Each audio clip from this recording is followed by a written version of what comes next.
Our ambassador to the United Nations, Nikki Haley, laid out a clear agenda for reform, but despite reported and repeated warnings, no action at all was taken. So the United States took the only responsible course. We withdrew from the Human Rights Council, and we will not return until real reform is enacted. For similar reasons, the United States will provide no support in recognition to the International Criminal Court. As far as America is concerned, the ICC has no jurisdiction, no legitimacy, and no authority. The ICC claims near universal jurisdiction over the citizens of every country, violating all principles of justice, fairness, and due process. We will never surrender America's sovereignty to an unelected, unaccountable global bureaucracy. Trump's decision to come out of ICC, which is International Criminal Court, sends a lot of signals and a lot of happiness to some of us. From time of the inception of ICC, David Matanga and others, I want to thank David Hoyle, my professor, Professor Hoyle in London. Thank you very much for mentoring me to stand firm to discuss the African question on the ICC. It is very important, therefore, for the people of Africa to understand that while you rejoice, while you want to hate Trump, Trump has made it very clear that globalization is not part of his agenda. America is governed by Americans. We reject the ideology of globalism, and we embrace the doctrine of patriotism. Around the world, responsible nations must defend against threats to sovereignty, not just from global governments, but also from other new forms of coercion and domination. In America, we believe strongly in energy security for ourselves and for our allies. Today, as we speak, this nation cannot be the same. This nation is paralyzed.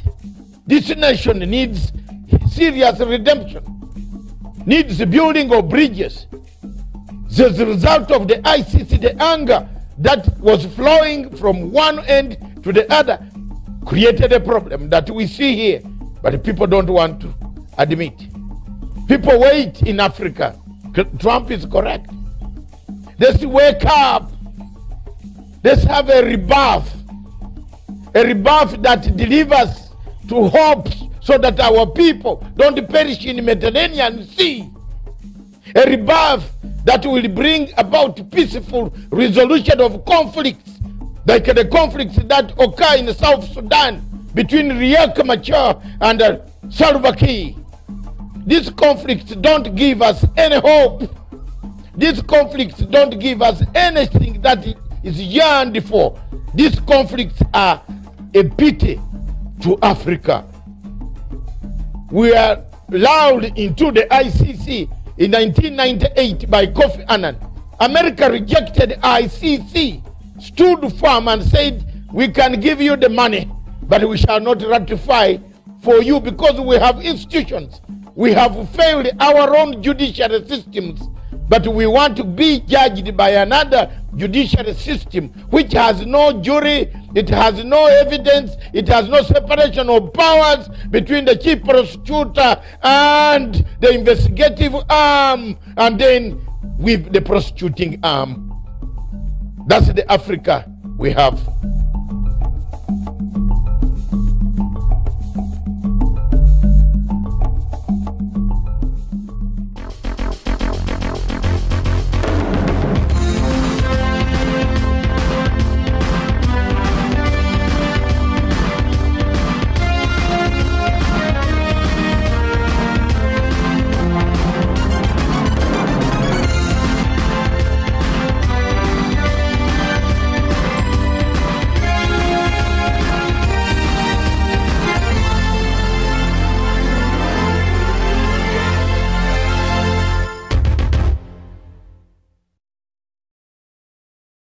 Thank you very much, viewers. Welcome to Punchline Africa TV. Globalization is not at the center of American foreign policy. Why does Africa make it a center of its own policy? Why does Africa make it a policy? Globalization, as Trump has said in the past clip that we have just read this morning. Good morning, Africa, wherever you are. God bless you. What we are going to say this morning touches the lives of the people of Africa. With me in the studio and those across the continent of Africa and in Europe, you can watch us from channel 003 and channel 002 in conjunction with another Pan-African station that you will never conquer down, the South Cameroon Broadcasting Corporation, together with Punchline Africa. We are moving forward. We are not coming back. You can say whatever you want to say, but Africa must move forward.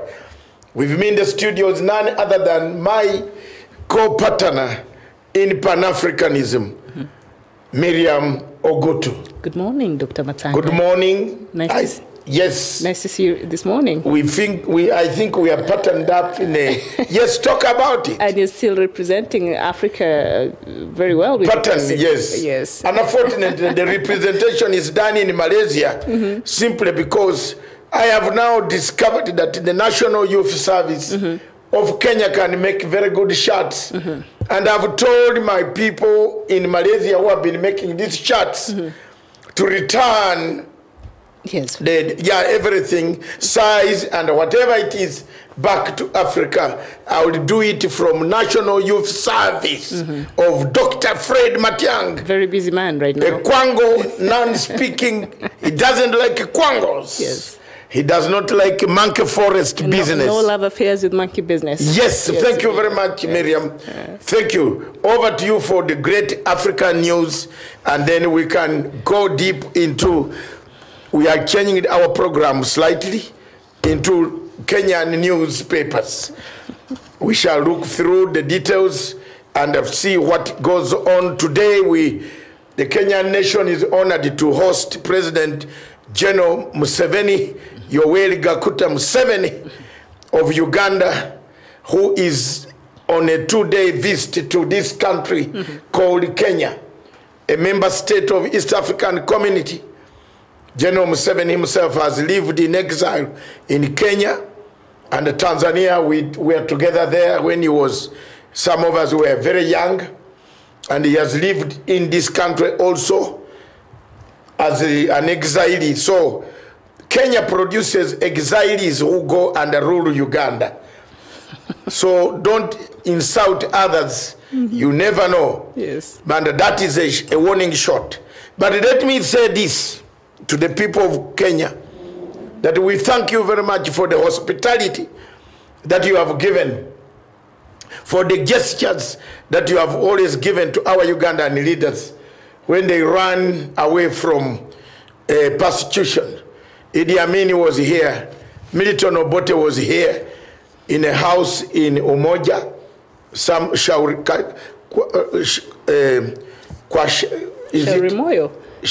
Shaurimoyo. There's a place here where they burn people. Oh. Kariako. Kariako, yes. Okay. Around there. Obote's house still remains there. He was here. Most of the leaders in East Africa, Nkurunziza was here. Kagame was a taxi driver here. Yes. Oh, wow. Produced quite a lot of people and interacted with so many Kenyans. So Kenya is a hotbed of Pan-Africanism. The thing you despise today could be the thing you like tomorrow.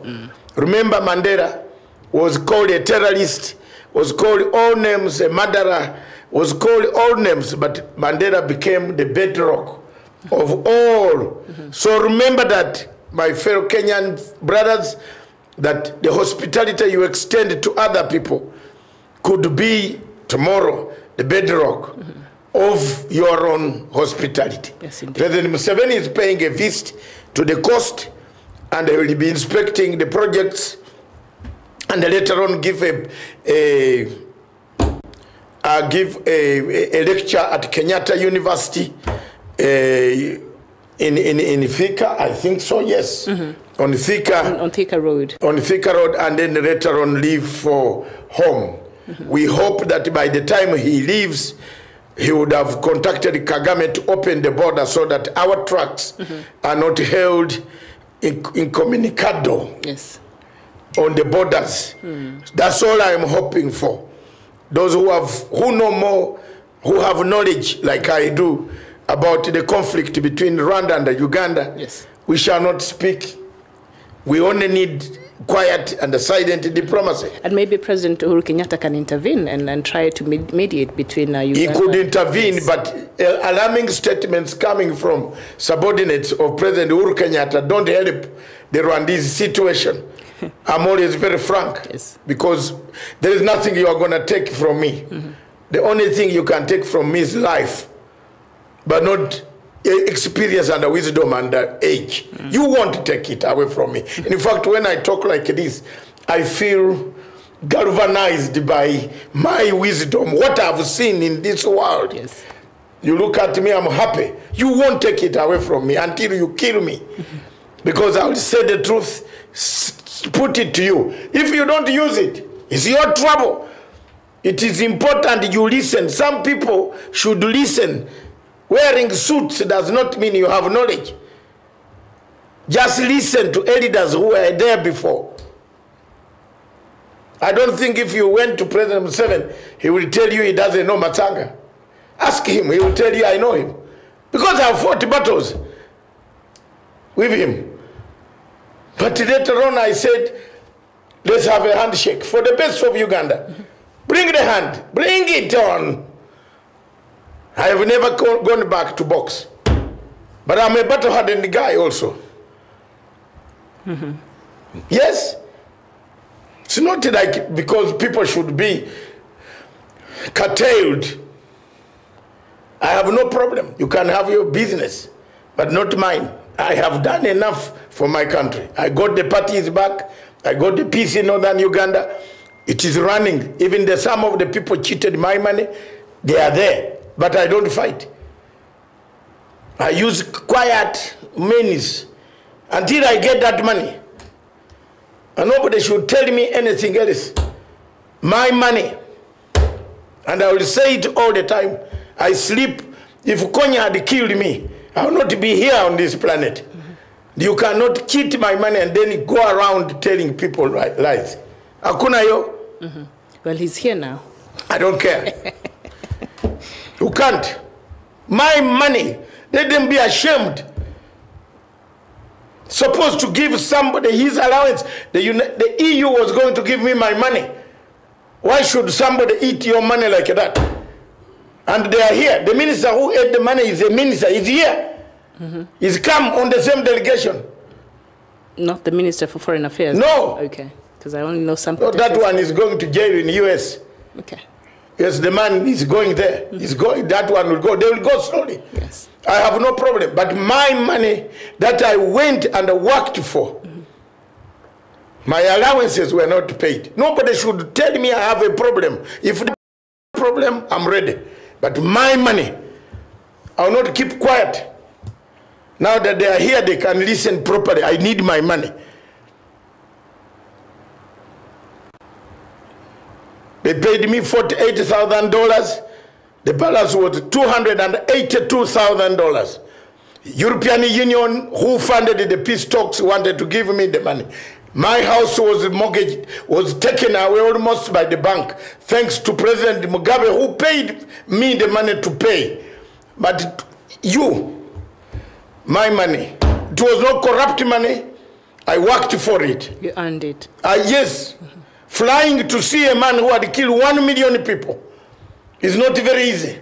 And sit in front of him when he has killed more is not very easy. And you cannot cheat such a person.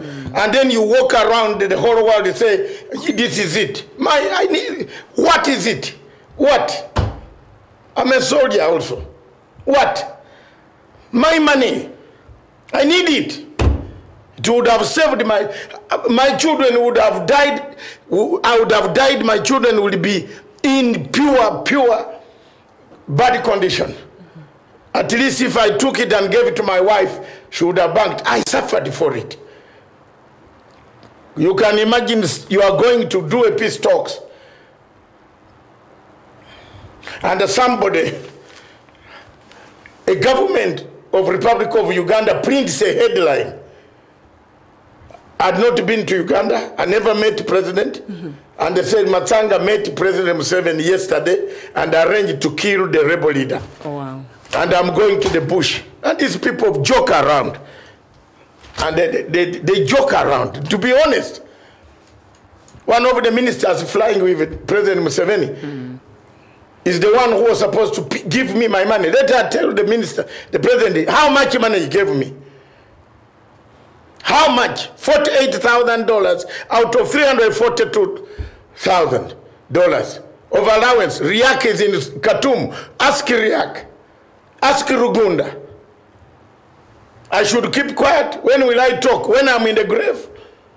When I'm in the grave. And I should keep quiet. I can as well, if they think I can't ask for it here, I can go away and ask from somewhere else. And it will be bad. Because I've had enough. People call me, tell me this. My money, where is it? What have I done wrong to deserve that? I went and did a peace process, surely. Miriam, it worked. No rebel today in northern Uganda can pick a gun to shoot the government. And no innocent lives are being lost in Uganda, yes. So what have I done? Watu wananiona hapa and I'm being insulted by Kenyans every day because I'm defending, and I have become more or less like a street talker. Some of them can't even meet my standards. Every day I'm being insulted. Because watu wanafikiri mimi nafanya kazi ya bure. I never asked for anybody. When there was a problem here in 2008, the people who are doing it today, who are enjoying the fruits today, are the people who wrote documents to fix these guys. I came here as a Ugandan and stood alone. The world was against me. I lost my job in Sky News. Was any of them feeding me? Do they know what I go through in this country? Do they know? Was any of them feeding me? I've stood by myself. I stood and defeated Ocampo. I will stand and defeat anybody who comes to talk bad about Africa. That Pan-Africanism is with me. I don't work for rewards. I work for Pan-Africanism and a passion to defend a country. People were watching while these guys were going into jail. Wafikirie hiyo. The same guys who wanted them to go to jail are the ones they have given money to buy helicopters. Wafikirie hiyo. Tusikujeuza mudomo. Time has come. I watched someone yesterday on KTN. This is a man you pick from Kenya and say you go and do for me some small contract. Then he also comes fura kwa TV. Anakuiba. Stupid. Jana alikuwa anazungumza. Oh, I hate DCI. Oh, DCI should do. What did you know? DCI is doing the right job. Hawa ndio watu wanaleta karibu. Wanaharibu nchi hawa. You can't have such an advisor on your media system. Hii watu wanafikiri sisi tuoni. Na sisi tuko na damu. Tena tulisoma. Bado shika his degree tunapata kwa streets of New York. Challenge me. Challenge me. If you read political science, let's go for an exam. Tuandike, watupatie makaratasi, tuandike, kila mtu atoke, tuachie professors. Let's see whose marks will be higher. Siku tisha watu. Mnazungumza jina ya Matanga kila siku. Matanga alifanya nini? Matanga alifanya nini walai? Nilifanya mbaya kukuja hapa kusaidia watu? Nilifanya mbaya gani? Meshaenda huko naomba nasema nipe hii. So for those, His Excellency President Uhuru Kenyatta, I respect him. I'll always respect him. I respect President Museveni, despite the difficulties I've gone through. And I want to make it categorical that I have no anybody's blood whatsoever. His Excellency is a friend. We shook hands. We might differ in politics, but we don't differ to the point. And because of that, you step aside and go back and watch. The pictures that you see down there on our live from our correspondents who are embedded within the situation in Mombasa. We want to welcome the President of the Republic of Uganda into Kenya. Okay, yes. As East Africans, our problems can be there. But I wanted to make it publicly known that disagreement yangu ndio hiyo. I think it's not bad. Even Jesus said, say it. Yes. Kuzungumiza, it will help. Jesus said it. You don't keep quiet, swallowed by a problem. That's my problem. If it can be addressed, nobody will see me talk about it. I have no other channels. I've tried to write. I can't go to court. Riaka is there in Khartoum. Ask him. If I didn't do the job, if he ever paid me, and then I'm asking for double pay. He's a head of state coming to be in Juba. And I believe that is one of the problems of mistrust that actually went on building up until South Sudan broke. Because Riak kept on writing letters. How on earth? Chisano is my witness. Chisano was in that meeting. What wrong did I do? Because I come from Eastern Uganda, I should not have a right in my own place? I shouldn't. I've done my best. So the people talking myopically, oh, this man, what about this man? Please watch, especially one person there. Watch. Yeah, anajua kuzungumza jina yangu kila siku. Wachana na mimi. Nitoka mbali sana haki. Walai. That's the handshake that I did. That is my handshake.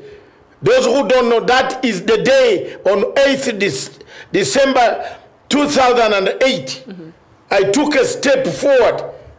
For the first time, I went into Uganda and took a handshake in the presence of Chisano, Riak, and others, and Chikwete, the rest of the presidents. I have never, and I will never, take part in any form of activities against the state of Republic of Uganda. And I'm not interested in the politics of the Republic of Uganda. I'm interested in my money. If you give me, you never hear me. I don't want anything because there's no politics there. Thank you very much, Miriam. I've taken a bit of your time. No, that needed to be said. It's okay. But thank you very much. We come back, our viewers. That was a matter. His Excellency, the President, is here. And I know his people are here also to listen. Some of them will pass the message and say, sir, someone is complaining about this money.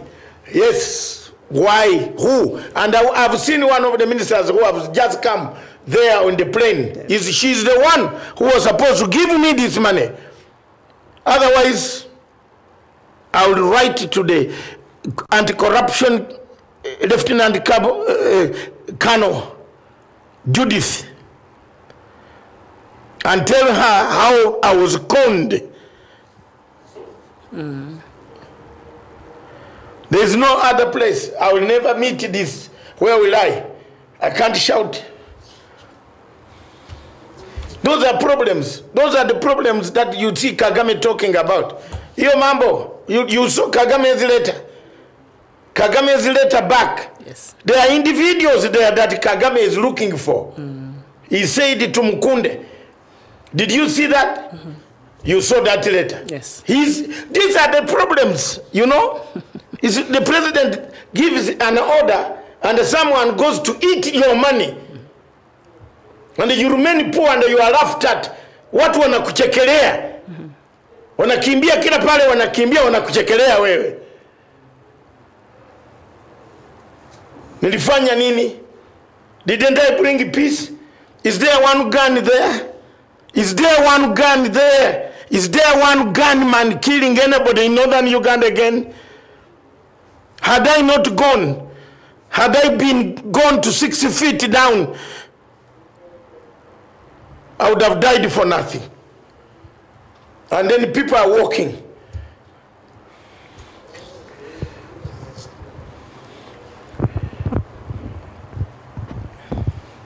Dr. Rwakana Rugonda, call me after this. Or I will call you if you are free. Because you are one of those who was directed to give me this money. I want the money. That is the prime Yes. minister. Because people might think I'm talking papa. All the records are there. Corruption. Corruption in Africa will kill this continent. We kill each other. And if you don't speak out like this, you have seen a clip of Al-Shabaab. How Al-Shabaab people are recruited. How a businessman ended up getting himself involved. You saw that clip on KTN? The recruiter. Some of these things should not happen in Africa. And we live with people who do these things to a state, hired, rented.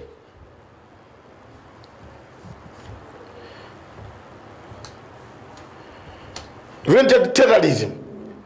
It happens. Yeah. Very unfortunate. I was right from the day one when I said this is rented terrorism. You can see now people are coming back to say they were businessmen, his business was lost, then he went. Rented. Someone who is sponsoring terrorism against Kenyans is a South African linked businessman. Have you seen that? It's very bad. But I'm sorry. I don't think I'm sorry at all. Sorry, not sorry. My children, no, I would have gone for nothing. Yes. They would be here begging. 5 years in the bush, looking for... The process took 5 years. Yes, from 2006 to 2008, 9. 4 years actually. Okay. Until we finished the peace process, transferred the bulk of killers, the Uganda army, from eastern Equatorial to western Equatorial, crossing River Nile. 3 weeks of crossing 100,000 men. Wow. This is me supervising them to cross. The Kenyan officers whom we are working with are here. Some are now lieutenant colonels. Come and tell me if I'm telling a lie. Kill me if I'm telling a lie. I cannot go on suffering like this. Yet I would have been better. And I went into a debt, reaching home everybody, somebody who said, aha, we told you. If your wife tells you, I told you. I told you, you will come crying. If we did not have any other ways, we would be destitutes in the city of London, sleeping in bed and breakfast, hanging over maybe state, please give me $50, £100. When you have worked, thinking very well, committed yourself, and lastly, you see, Miriam, you know what annoys me more? Not because the panel was not there. The EU ladies, white, one gentleman and two ladies of European Union who were funding this peace process, were with us in the meeting. They said, now this is the end of the peace process, and we have made substantial progress. The peace was signed, accountability, Form 5 of them.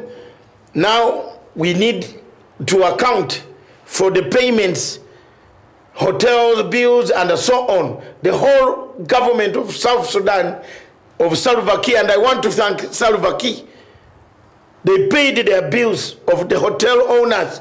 They paid the bills of all peace negotiators, except two of us. Because your government said they will take care of that. Yeah, but at that time, how much was the money? Dr. Yaka says it is $342,000.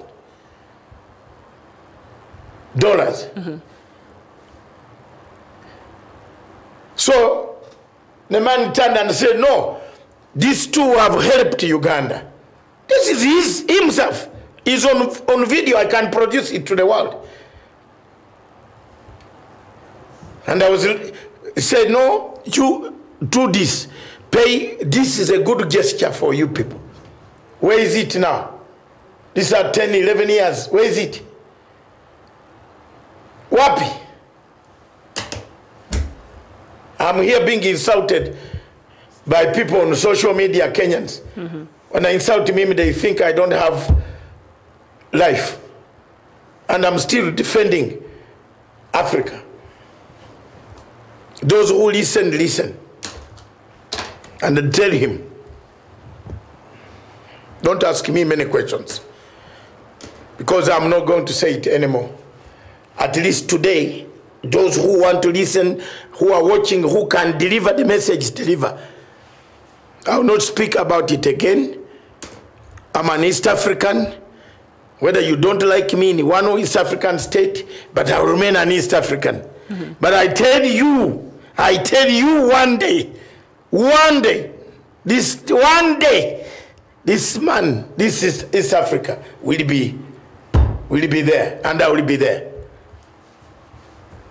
Put your eyes. Thank you very much, Miriam.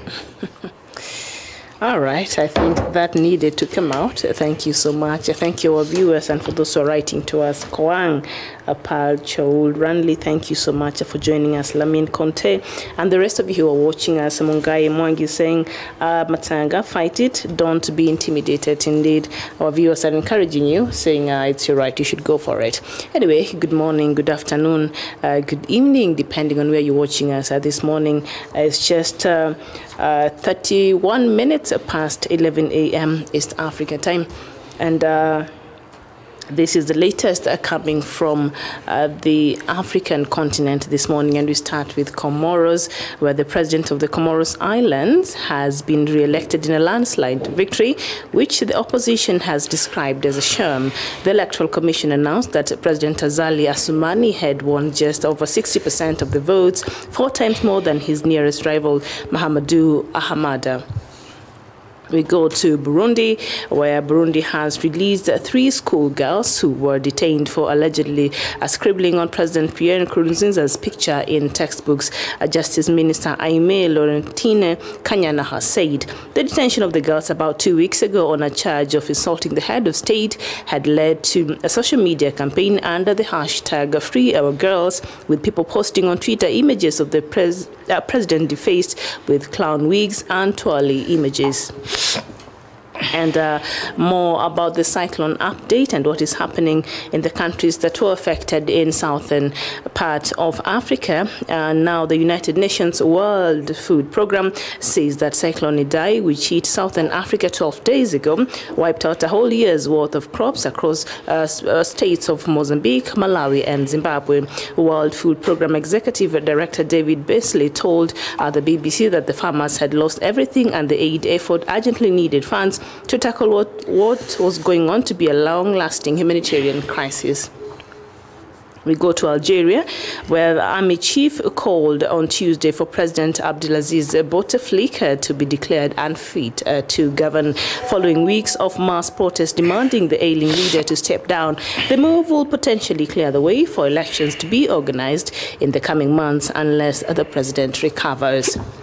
And in Mali, the United Nations has sent a team of investigators to central Mali, where it says more than 150 people were killed over the weekend. A UN spokeswoman said the massacre in the village of Ogosagu marked a significant surge in violence across communal lines by so-called self-defense groups. They have become increasingly aggressive since 2015, when jihadis started carrying out attacks in the area. And we go to Ghana, where Ghana's parliament has passed into law the Right to Information, RTI bill on Tuesday evening, according to an influential local media outlet at the Multimedia Group. The bill, which is meant to allow citizens access a certain category of information in order to hold government accountable, has been the subject of a series of protests, especially from the media and the civil society groups. And Uganda's President Yoweri Museveni will today start a 2-day state visit to Kenya. He will be hosted by President Uhuru Kenyatta at State House in Mombasa, where the two leaders will hold bilateral talks and a joint press briefing. And still in Kenya, Kenya plans to shut the world's largest refugee camp, home to nearly 250,000 people in the next few months. This is according to an internal United Nations document seen by an international news agency on Tuesday. The 3-decade-old Dadaab camp in eastern Kenya, which shelters mostly Somalis, will be closed by the end of August under the Kenyan plan, it said. We move to Rwanda, where the Democratic Republic of Congo President Felix Tshisekedi on Monday paid tribute at a genocide memorial on the sidelines of the Economic Forum in Rwanda, a highly symbolic gesture in bilateral relations badly hobbled by the 1994 bloodbath. The gesture comes ahead of the 25th anniversary on April 1st of the start of the massacre, in which at least 800,000 people died, mainly minority Tutsis, and moderate Hutus were killed in 100 days. And we end with Cameroon, where in an open letter addressed to President Paul Biya, the chairman of the National Commission on Human Rights and Freedom says the commission is ready to reverse the situation in the 2 English-speaking regions of Cameroon if President Biya accepts, mentioning the safe role played by the commission in the release of 20 students from the University of Bouer kidnapped on March 21st by armed separatists. Dr. Divine Banda, chairman of the commission, said a peaceful approach remains the best option to put to an end to the crisis that has now engulfed the Anglophone region in Cameroon. So that is the latest this morning from Africa. Thank you so much for joining us. I am Miriam Ogutu. Good morning. Thank you very much, Miriam Ogutu. Good morning. This is 46 minutes past the top of the hour, 14 minutes to the top of the hour. We look into the Kenyan newspapers review. As you might see today, we shall avoid the politics straightforward to Kenyan newspapers as they are. Yes. And in order to bring the sense of healing,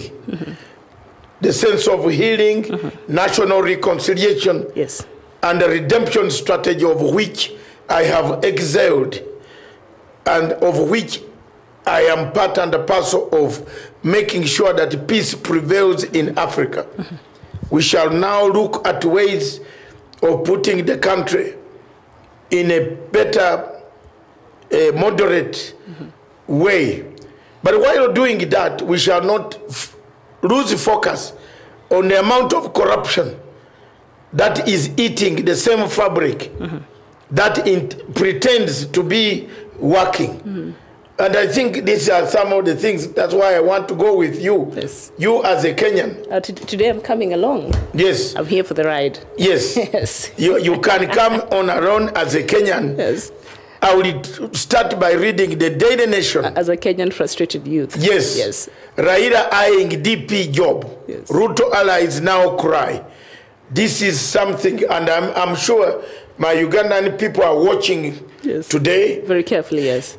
And other people are watching. The situation yesterday, President Uhuru Kenyatta took heed to some of the... I think we just said that yesterday. Yes. What is this hula baloo? Can you just walk over? Take a walk? The President of Republic of Kenya is the President of Kenya. So he took the high He can road. go anywhere. Yes, and he did yesterday. He can walk into any office, anybody, anywhere, and say, I'm here, I want to see an update. There is nothing very strange on this. The president has a right. Anybody who is glorifying this movement is either mentally derailed or naive. I'm surprised it And am I going to use the best words? Naivety is the essence of ignorance and stupidity. When you are naive, then you start saying, aha, today we have won. Who won? Who is winning? Nobody. Because this was a meeting of president and his vice president. Yes. So why was it such a big deal yesterday? It was not a big deal. All over the place. But all over the place, some people... Was it significant in any way? It was what we have been advocating for. I have been saying, why can't the leader of majority, Senate, pick a phone and call the president that I want a meeting? Why do they go in public and criticize DCI, an institution that the president himself put in place? Why? Why should the deputy president stand in public and say, I am not happy with DCI, yet he is part of the powers to appoint and the powers to sack? You get the point? Yes. Why? These are the things that we are saying. Now, Raila eyeing DP job. Raila, I don't know, he might have intentions, but I don't know whether I think he's interested in being a DP. James Orengo just threw the spanner in the works. I think he's the one who... No, we haven't reached James Orengo yet. But we want to say this headline. Yes. Raila eyeing, how is he going to eye it? By doing what? Coming into... Constitutionally, how? How? Yes. There is a government in place that has to take 5 years. Unless the president dismantles this government.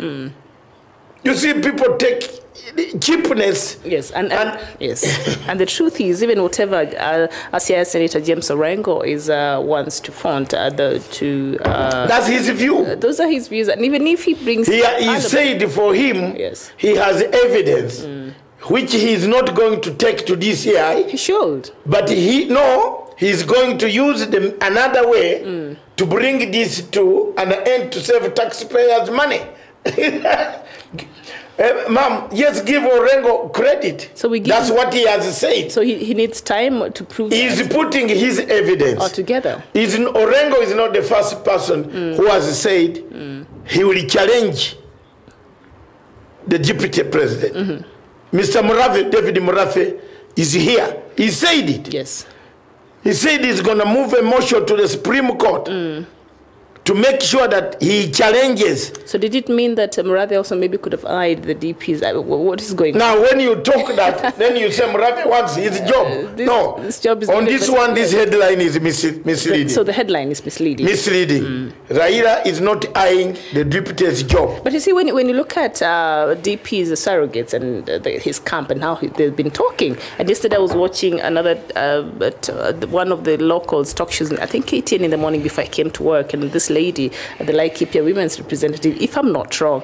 And she was very categorical, if I may recall what she was saying. And she said, no, Raila cannot join government through the back door. And what we see right now, he seems to be wanting the DP's position. So actually, as much as this headline could be a bit off, but I think from what the moods and what has been said, especially from the DP's camp, they seem to be saying that indeed the AU special envoy, infrastructure envoy, could possibly be eyeing the Deputy President William Ruto's job. And from what we can gather from the speeches they've been giving for the past few weeks, yes, so they are really convinced that the handshake really was another way of Raila getting into the government backdoor. And now with the Senator James Orengo just throwing the spanner into the works, it has made it now catapult to something else that now they feel as though they are. There's proof. You see, this is what we've been talking about. So for Orengo to say, so we were right. Actually, Raila, it's not about the handshake. He wants this job. So now they have that to run with. Okay. Thank you very much. You are right on that. The same headline, Uhuru Peace Walk. You see, this is peace walk. Where was the war? At a park somewhere or across because wait, hold on. Their offices are just open. There is nothing. You see, part of the problem that President Uhuru Kenyatta is the commander-in-chief of this country.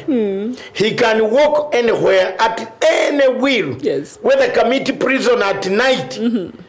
The OCS should be on alert that the president would like to walk in committee anytime to see how prisoners are treated. He has the will and the right. There is nothing new here.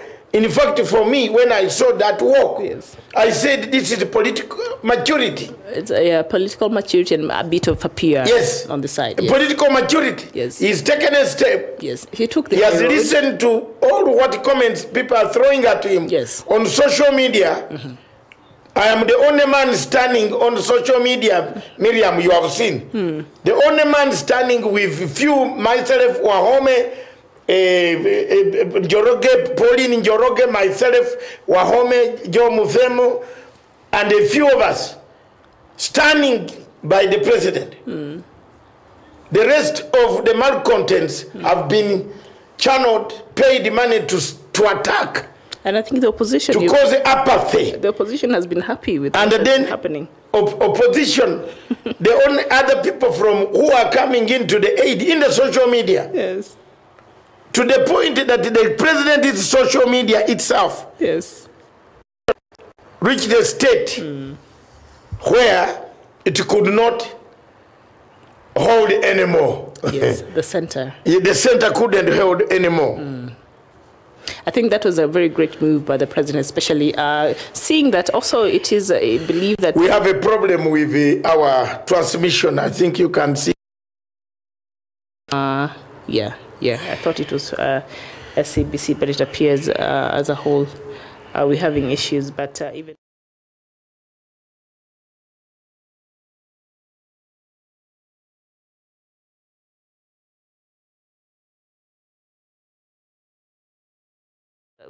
how things were going and the kind of politics that was beginning to gain momentum, he needed to quell that tension.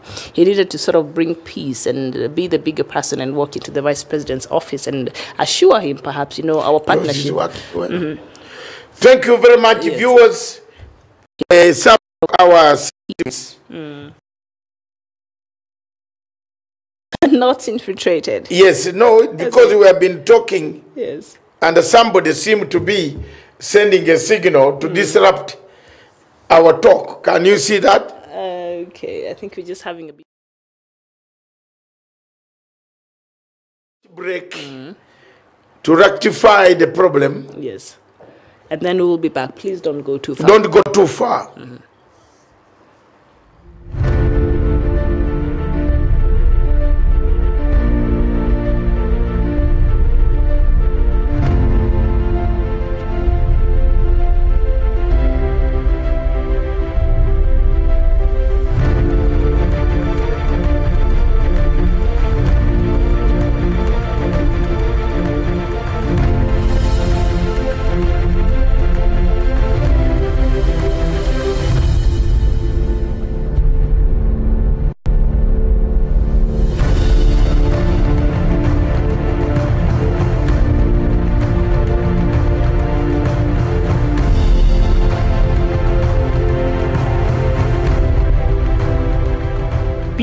must be our goal and our guide, and all that we strive for as a human family.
Peace must be our goal and our guide, and all that we strive for as a human family.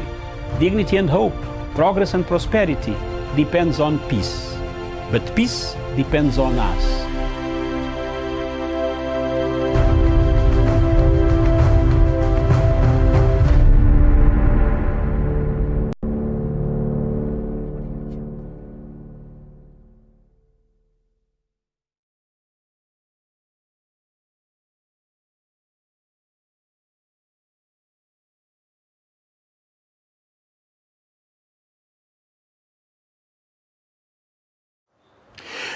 Welcome back. Good morning, viewers. We are sorry there was an interruption in our satellite, and we lost both the satellite and but the satellite system is going to be back, or it has already been picked back.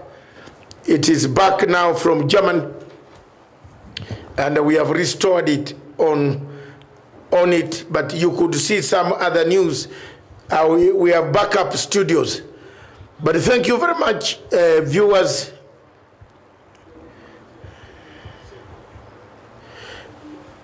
Thank you much, viewers, wherever you are in Africa, in the world, watching us from Mombasa. We cross over live to Mombasa, or we pick pictures from our embedded journalists within the Mombasa presidential units. Both, you know, Punchline Africa is powerful. We operate in both places, and pictures are coming. If we are denied pictures from one end, we pick them from another end. Yes. And we thank our embedded silent journalists who are always in Mombasa or wherever we have this. But don't worry, our satellite also goes straight to Mombasa and generates pictures of its own.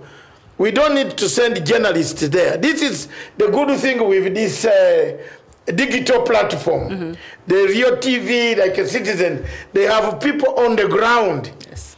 But for us, you only, you know, insert the longitude, latitude, and many things. And you're good to go. Yes, and good to go. Yes, and pick the picture from Mombasa Airport. If you know that is the place, the satellite picks the images. And I believe some of the images can be brought back for you to show that we are back. We are there. We can see the images in places that are public, not restricted places. So, analysts, we don't have any other intentions. Yes. We have intentions of news only. Yes. So thank you very much. We come back to the subject. This is the second phase of our show. Before we were rudely interrupted by the failure of our satellite systems. The technical hitch, yes. Technical hitch. Which we apologize. We want to thank C.S. Munya, who refused to sign the 4.4 billion shillings for the dams. But somebody those are our satellites generated by our satellite systems. You can see there President Uhuru Kenyatta leading his delegation on the red carpet, President Museveni, and his guests, meeting the governor and the guests. And that's the governor of Mombasa also meeting, and that is very good. And the host of delegates. Who would have thought a governor of Mombasa at this point in time would be very cordial to the president? You see, it is a handshake. Just a year ago, it was horrible. It's a handshake. Yes. So those people who don't know the value of handshake, there it is. Please look at that. That's a very good handshake. Yes. Who would have thought that Ruto would be standing near the governor of Mombasa, welcoming a guest in their city? Yes. It's a handshake. Wow. So give credit. Don't insult Raila. Don't insult anything. Just say we are grateful. Kenya is grateful to have had this visionary leadership of President Uhuru Kenyatta, who ignored what is there, what doesn't he know. He knows there is a deputy president who wants to stand as a president in 2022, isn't it? Yes. So, but then stand yes. in 2022 yes. over dead bodies when the country is torn to pieces. No, we don't want. Are people looking at the vision that the president had? So whoever will be running for the 2022, they'll have a healed country, a country that is together. So they'll have even a favorable ground to go seeking for votes. That peace will make that possible. So let's support the peace process that has been initiated by the president. So thank you very much, C.S. Munya, for refusing to sign these documents. And Anthony General Kariuki Kihara forces EACC to give crucial document to DCI officers. Very important. Why? What is going on? Very important. Some of the EACC, was it also performing some... Do you remember when the former EACC boss was there? There are a lot of cases they took on that never saw the day of light. Kenyans really never knew what was happening. So I think that as much as they want to take care of such cases, I think they require the criminal investigation, and this is where the DCI comes in. So I think it was necessary for the AG to do that. So let's see how that will go. We have very many people the DCI has questioned. Henry Rotich, Mwangi Kiyunjuri, Kamau Thuge, Githu Mungai, Eugene Omarwa, Simon Chelgui, and David Masop, Kimosop. All of them must update the public on graft cases. That's what they are saying. Yes. And that's very good. Public must know what's really happening. Yes. And of course, the main guy there is the CS for Treasury, Mr. Henry Rotich. Okay. Thank you. Yes. Thank you very much. We now cross over to our main topic. Before we even cross over to our main topic, Doctor, Kenya Power staff in 1 billion Kenya shillings token fraud. You would think there's still some case over Kenya Power staff just up here. You know the tokens we pay. The new mode of but I told you. I don't know whether you saw this. Some staff from the IT department. I told you. Yes. I told you that there is more to meet at the eye. They just meet the eye, yes. Yes. After the others came. Apollo Lumumba, Mboya, Yes. the lawyer who negotiated the Kenya power tariffs out of court settlement. I told you that this week, DCI must tell us how much was this settlement. You see, 1 billion token fraud. Yeah, They've been swindling. Where are we going? The IT staff. So. And yesterday, you saw on Citizen, a company or doing insurance, Amaco. Because I'm told some people in Kenya here don't want us to talk about their people. So we shall talk like that. Okay. Yeah, I'm one of the victims. I've been threatened, sent messages. Who owns Amaco? Oh, we shall finish you. Kenyans were or we shall also blackmail you. But now let me say the truth. Amaco yesterday is today. The minister Munyes is in the Senate. Explaining how they got the insurance company cover, which they were paid for, which they didn't deliver. They took billions of Kenyans. What is this? Even if you have meetings with these heads of state, surely you people, what is this? Where is the money going to come from? Thank you very much, Miriam. All right. I want now... We move along to the rest of Africa now. The rest of Africa. Maybe we'll be more calm. Yes, I'm calm now. I come to the real subject of Africa. And let me start by thanking all of you for having been patient in the first... It is 15 minutes. I'll use 45 minutes. And finish together with Miriam, where she will come in to talk about all what I would ask. I am going to look at sample about 1, 2, 3, 4, 5, 6, 7, 8, 9, 10, 11, 12, 13, 14 countries. In Africa. In Africa. And they will try to... Do we need elections in Africa? That is the question today. I will give examples why and give reasons why we don't need elections in Africa. Let's go.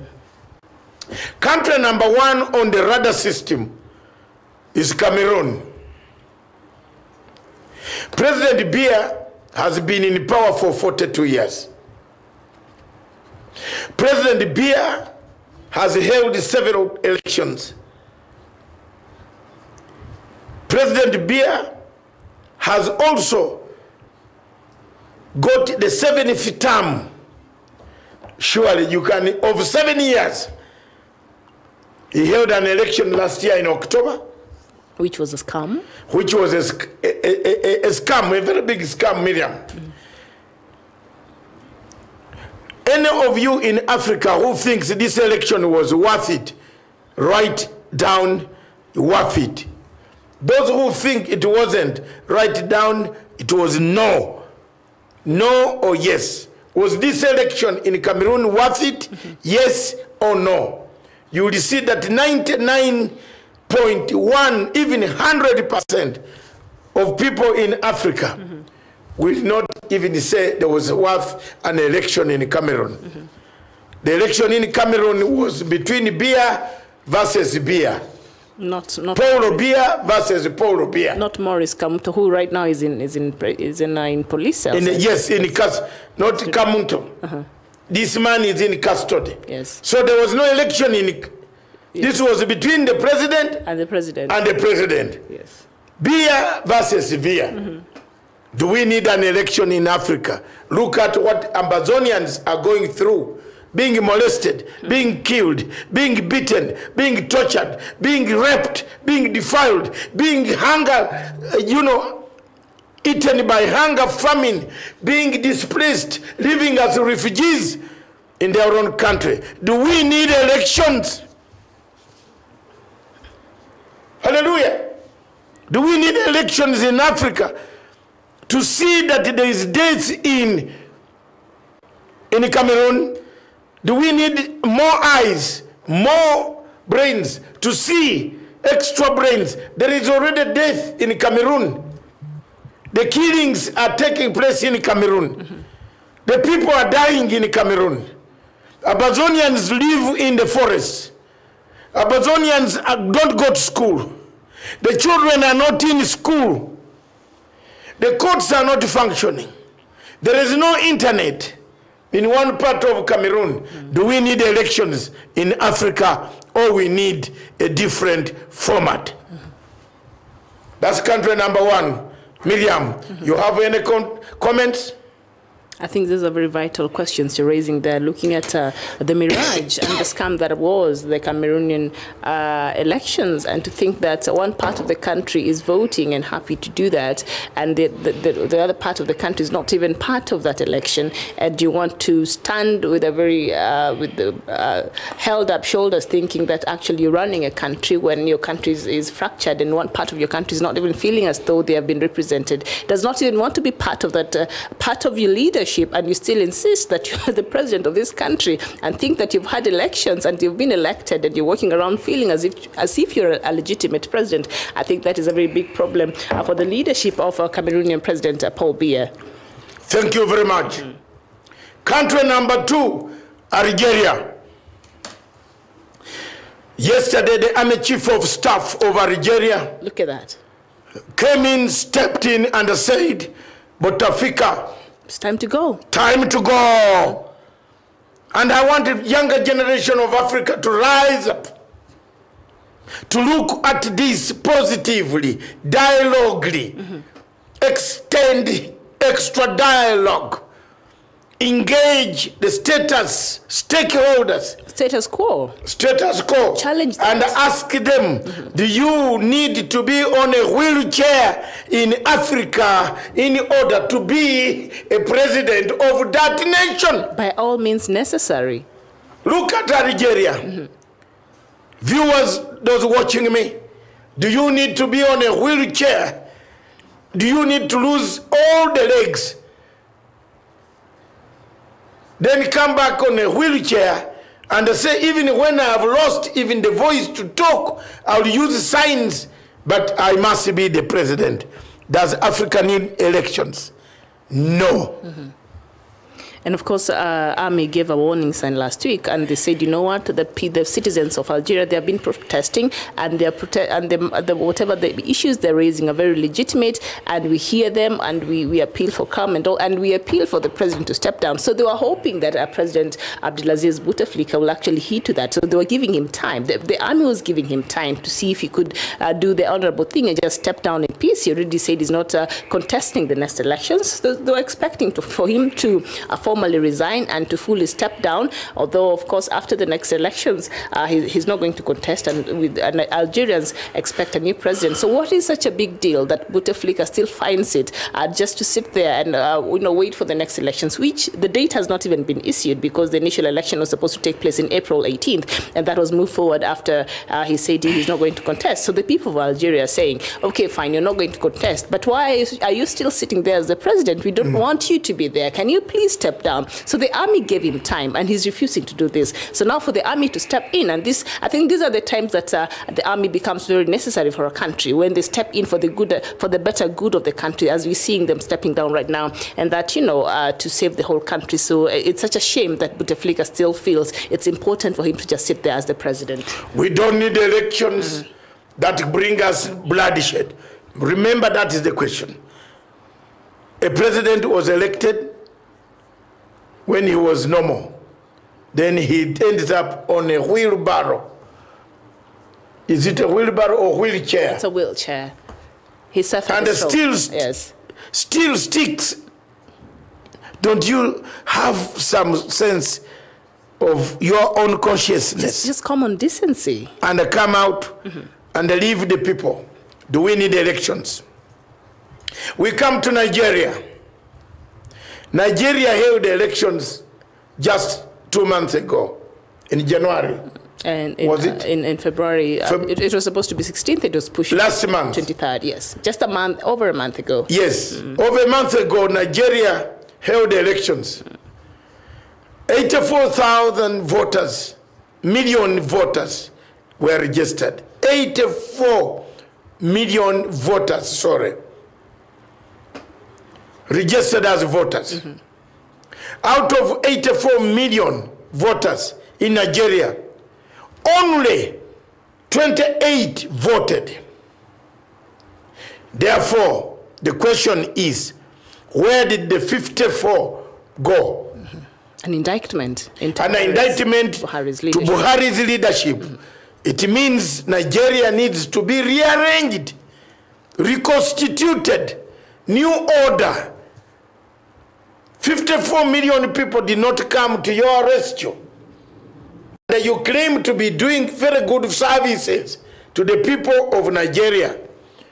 Are you leading Nigeria 28 million, or you are leading 84,000 or 200 million people? Those are the questions. Do Nigerians need more elections which produce an opposition that is so determined to wreck or to go to court, or produces a government that does not listen to the opposition's views and gerrymanders an election? Does Nigeria need an election? Do we need an election in Nigeria again? Does it help Nigerians when some 54 million to 3 countries, voters of 3 countries, Kenya 3 times? Kenya is 18 million voters, isn't it? Thereabout. So 18 plus 18, 36 plus 18, 54 million of a whole country called Kenya. Yes. They did not vote. They didn't turn up to vote. There was no election in Nigeria. There was no election. There were dead bodies arranged. It was supposed to bring dead bodies in the river state, in the southeastern parts of Nigeria, where the militias are killing certain religious people. Pangas and, knives, daggers have been bought. Some people are buying daggers in thousands containers to slaughter Christians of the South. Does Nigeria need an election anymore? All we need, this is the question. Does Africa understand an election? Let's move quickly. Madagascar. We want to thank the people of Madagascar for electing, but you saw before and after. Yes, there's some protest. Until the superpowers came in to cool both the DJ man and the former president. Yes. He was here in Kenya. You saw. Now, given the example of Madagascar, does Africa need elections? Yeah, a lot of protests in the streets of Antananarivo, but thank God they got their act together. Together? Yes. They left it. There was, I think, a re-election, or the court ruled in favor of. The court ruled in favor of the now... The DJ? Yes. Yeah. Had the court ruled in favor of the former president? Ramamanova or something. Yes. There would have been a military coup. Yes. Because this DJ man is supported by the military. So does Africa need an election? It is up to you to say yes or no. Now, we move on to Zimbabwe. An election was conducted last year in Zimbabwe. Money they didn't even have. They didn't have the money? Let's just start from that, yeah. They did not have the resources, but they conducted an election. And most times it is like that with many African states. Yes, because all African states borrow money to conduct an election. I've never seen an African state that does not borrow money. Self-sufficient, yeah. Even in South Africa, where elections are going to be held next year, surely South Africa allows the partners to come in. They are there, yes. You're saying South Africa? Yes. Burundi last year, no, leave Burundi, because Burundi is not on Google Map. It's asking the citizens to start contributing for the elections next year. Yes. One person, one businessman in Kenya can sponsor the Burundi elections. They're right. But he was asking the citizens to start, he started a kitty for the election. Yes. For the election. So, sometimes do we need elections in Zimbabwe? Look at the Zimbabwe scenario. In Zimbabwe, Chamisa is still on the streets, is still urging people to fight Mnangagwa, still saying he will occupy Harare. Do we need elections? Are elections worth in Africa? Let's come to Kenya. I'll do Kenya later. Because I'll do Kenya later. Why? Is the last country that I will bring as a very good example of what type of politics that we would like to have. But before I do that, let's look at Tanzania. The Tanzanian people last year or a year before, they elected in 2017, was it? Yes. Early 2017, Tanzanians elected a president. Tanzanian law prohibits that you don't ever criticize the presidential vote. It's not even allowed to be challenged. Do you agree with the Tanzanian model, quickly? Not really. I think, to me, I agree with them. Because part of the problems that come on the presidential vote, but not the MPs. Yes. It is the presidential vote in Africa that creates violence on the streets of Africa. But what if you feel that there's something that went wrong in that and needs to be challenged? I think the Tanzanian model has kept Tanzania united. But if you're that constitutional phrase should not be removed. It's working for them. But here's the thing. Because even in Kenya, yes, if we had that constitutional, that the rest of the MPs, you can fight. Yes, but the presidential... No. No, I will challenge that. Yes. Because if you're going to embrace... That's why we have gone... If you're going to embrace democracy, let's embrace democracy. There's no democracy. There's no democracy in Africa. Yes. That's why I'm asking. I asked you. Yes. Do you need elections? Have you seen now? If you're going to embrace democracy, let's embrace it fully, yes, not piecemeal. There is no need of having elections then. Because for the why do we have elections? We have across Africa. If we should embrace the Tanzanian model, guess what will happen? You think that will bring peace? I think no. I didn't say I'm forcing Africa to embrace the Tanzanian. I'm just saying, for instance, I am saying it's working for them. The Tanzanian model works better, given that there are dead bodies everywhere in Africa. Yes. That is the way I'm stating. Part of it is also oppressive to be. No, it can be oppressive, yes, but I think I will give you reasons. If you listen towards the end, okay, you will actually love me. Oh, yes. Forever. I love you, so it's okay. my African, Pan-African brother. Brother. Yes, in that form. Chamisa, and Luke Nzo Alex Jr. says, yes, Chamisa's shallow-minded younger man who lacks wisdom and direction is a power-hungry machine. Okay. Exactly. Look at that. He's busy telling the world that he is owing to occupy Harare and take over power from Emerson Mnangagwa. What type of life is this that we need in Africa? Does Africa need elections? Let's go. Okay. That is Tanzanian model. Yes. Democratic Republic of Congo. Yes. We definitely need elections. We just got out of... Do people in the Democratic Republic of Congo need elections? They survived an election. At least not too much. Did they survive an election? I think they did. Or they organized a fraudulent election? And you know you... No, I want the two. You answer. But it was fraudulent, if you want to be really honest. You see? Yes. Is it fraudulent or genuine election? It was not genuine. But for the sake of peace, I think people just, over it. Just pass it. So why don't we take it for the sake of peace? Yes. Avoid the elections.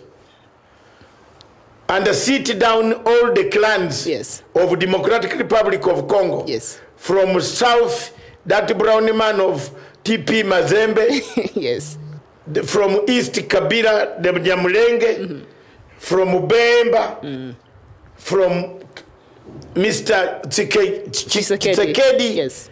From all these other people, from Shaban, Yuru Shaban, Taban, all these tribes, can they, all industrial union officials, all bankers, doctors, can in DRC Congo sit down and map a plan on how to elect the they can change, not even to elect, how they can change their country. Yes. Stop their country from going to war every 5 years. And make use of the resources. And make use of the resources. Because after Tshisekedi, there's going to be another election. It's not even predictable with the DRC. We don't know whether what will happen next. Tshisekedi will actually stretch his leadership and bring the rest of the people on board. Because the leadership... Because if looking at the things is Kabila still in control? He is in control of Senate, in control of the parliament itself. He has more members. He's actually still what is the use of having a leader on top who has no base in the parliament, who has no base in the Senate? Has no say, basically. So, does Africa need elections? He's actually running Kabila's agenda right now. Yes. So you see why I brought this question? Exciting. Yes. That's the Democratic Republic of Congo. Yes. Sudan. What you see on the streets of Sudan today, what you see on the streets of Khartoum is as a result of people wanting to contest in an election, in an atmosphere, that election, wherever time it comes, will be conducted, but it will be won by one particular person. But also what we see in the streets of Khartoum is the people that are fed up and need change. Yes, but then if they are fed up, they need to change. Yes. To change it to what? to have an election. To change it to what? They're not even sure what they want. They just want Omar to leave. Viewers, this program is very important. It is very important for Africa to choose. Those watching us, wherever you are, it's up to you to choose. Do you need an election in your country? You've asked a very good question. To change to what? They have not been very clear. Yes. What all they want is the guys on the streets of Khartoum have not been clear what they want. He leaves and then what? Yes. I think they're still working on it. Then what? Sure. They are working on. You give the people in Khartoum a chance today to say, Mr. Bashir has left. Okay, so what are we replacing him with? What are they don't have? What we want? What's they don't have that we're looking for? Yes. They don't have. Please work on that. They don't have. Or maybe they do. You can tell us if you're watching us from Sudan.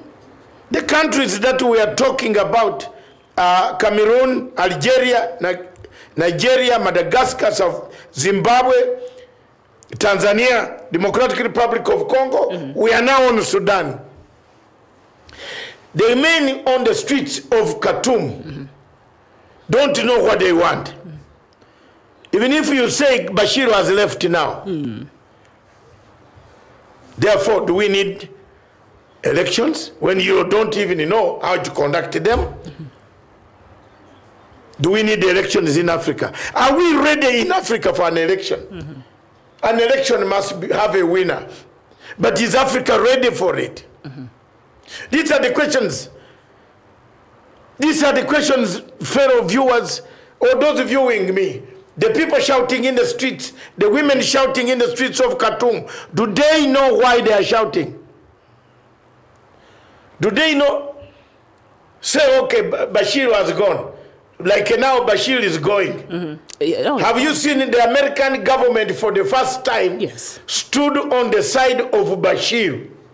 I think and the Supreme Court of the United States, 8 against 1, ruled that Sudanese money should not be touched. Trump is going to recognize Bashir. I think they're just making an I told you here. This man that you see, you always belittle here. I took a case that challenged the American hegemony on ICC. You know why? Bashir's case. When this Ugandan stood up and took the documents to the International Criminal Court, it finished America. It finished America. American NGOs paid Ocampo to indict Bashir. Today I've revealed for you. And the information I got is from America themselves. For African people to know. They paid Ocampo $17 million to indict Bashir. Not that Bashir had no problems. There was a war in Darfur.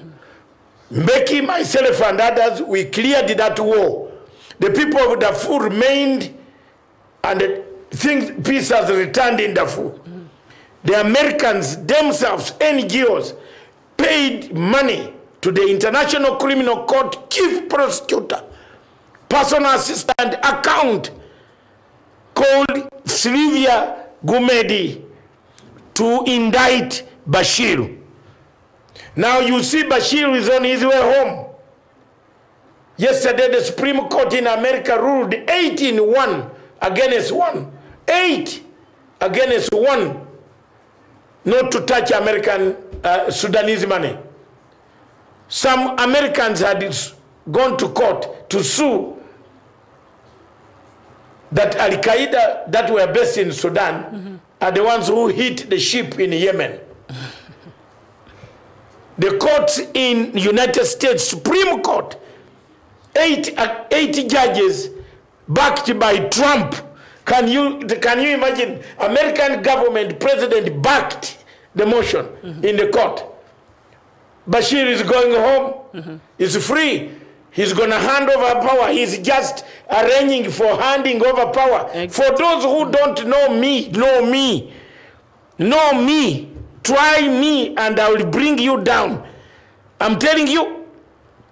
Have you seen now? I went jokingly to this court, and I brought this court down. That man, woman there ran away from my papers. That one there, the one you are seeing, that's a thief, number one. She's not called a judge. She's a thief. She stole $17 million. Stashed on her account as a personal assistant of Luis Moreno Ocampo. Bashir is gone home, baby. So you fight and you say you need elections. Arrange for those elections. Yeah, look at Cameroon. Let me go back to Cameroon, because I'm going to tell Cameroonians this in Berlin. Yes. I'm coming. I will be in Berlin to address the conference of Ambazonian people and be prepared for my harsh words, because I see people in Amazonia fighting themselves amongst themselves. I see political leaders, before you liberate the people, you have started jostling for power. Sudan tried. We brought Sudan, South Sudan, to where it is. Instead, after 5 years or 3 years of independence, they opened up guns. They started killing each other. The people of Amazonia, watch out. Stop this stupidity where political leaders are jostling amongst themselves who should lead the Amazonian people when you have not liberated them yet. You are killing them more than beer is doing it. And I want to speak frankly as an elder. That is not what I want.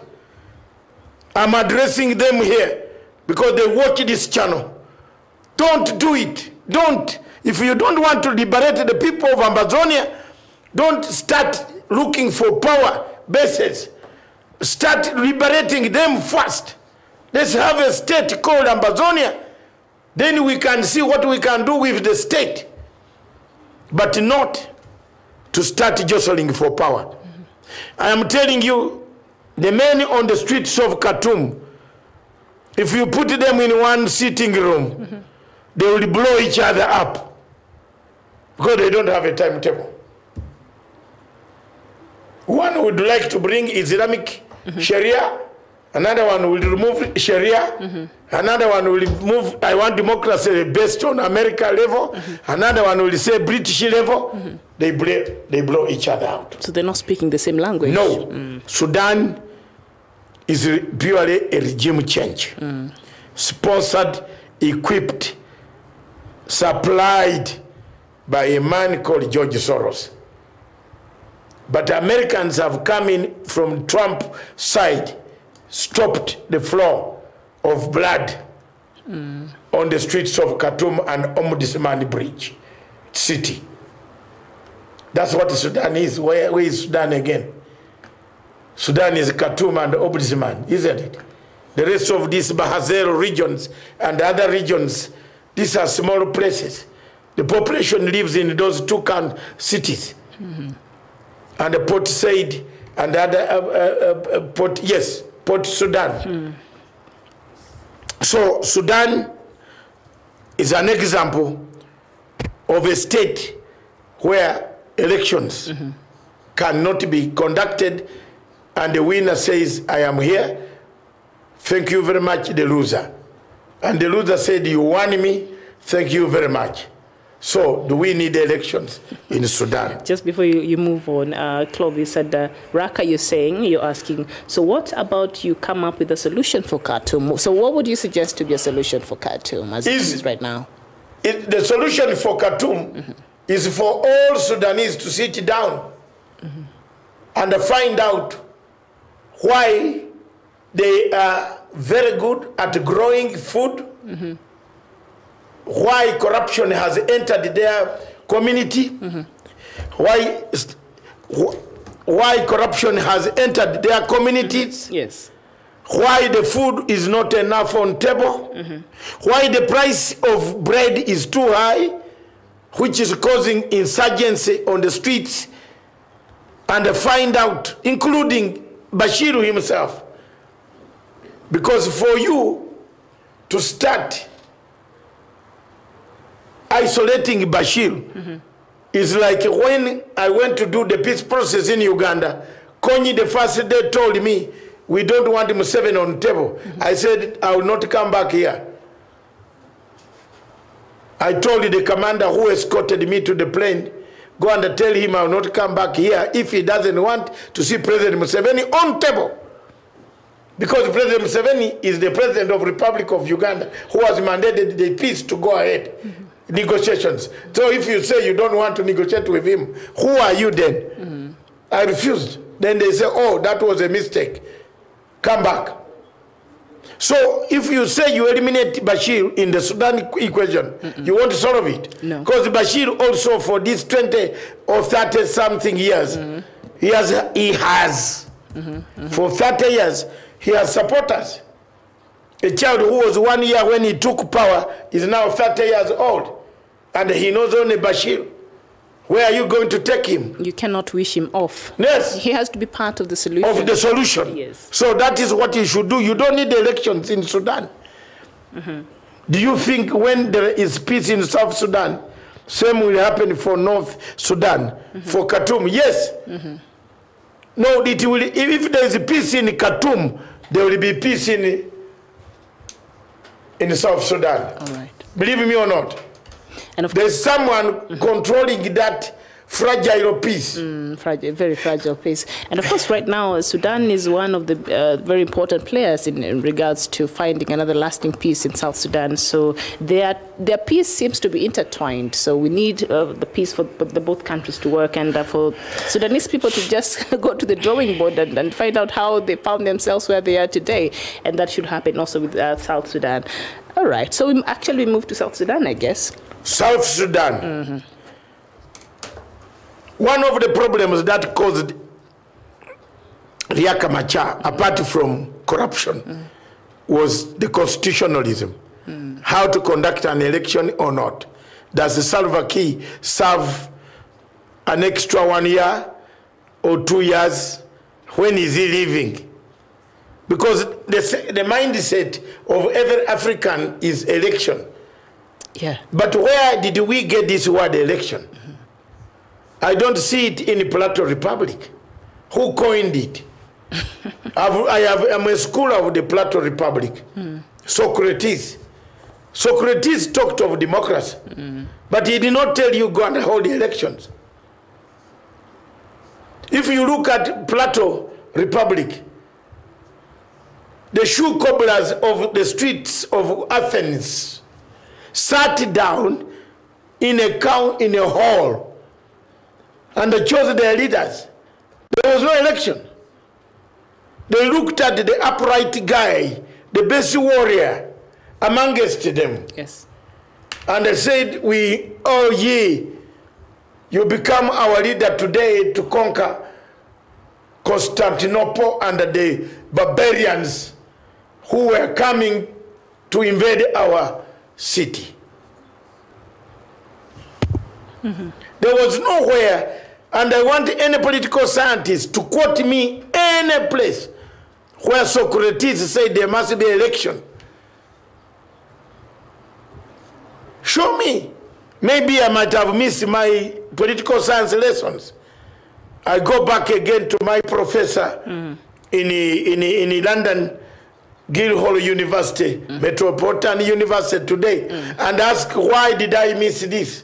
Show me one phrase in the Plato Republic that says you should conduct 5-yearly elections. This was brought by the colonial master here.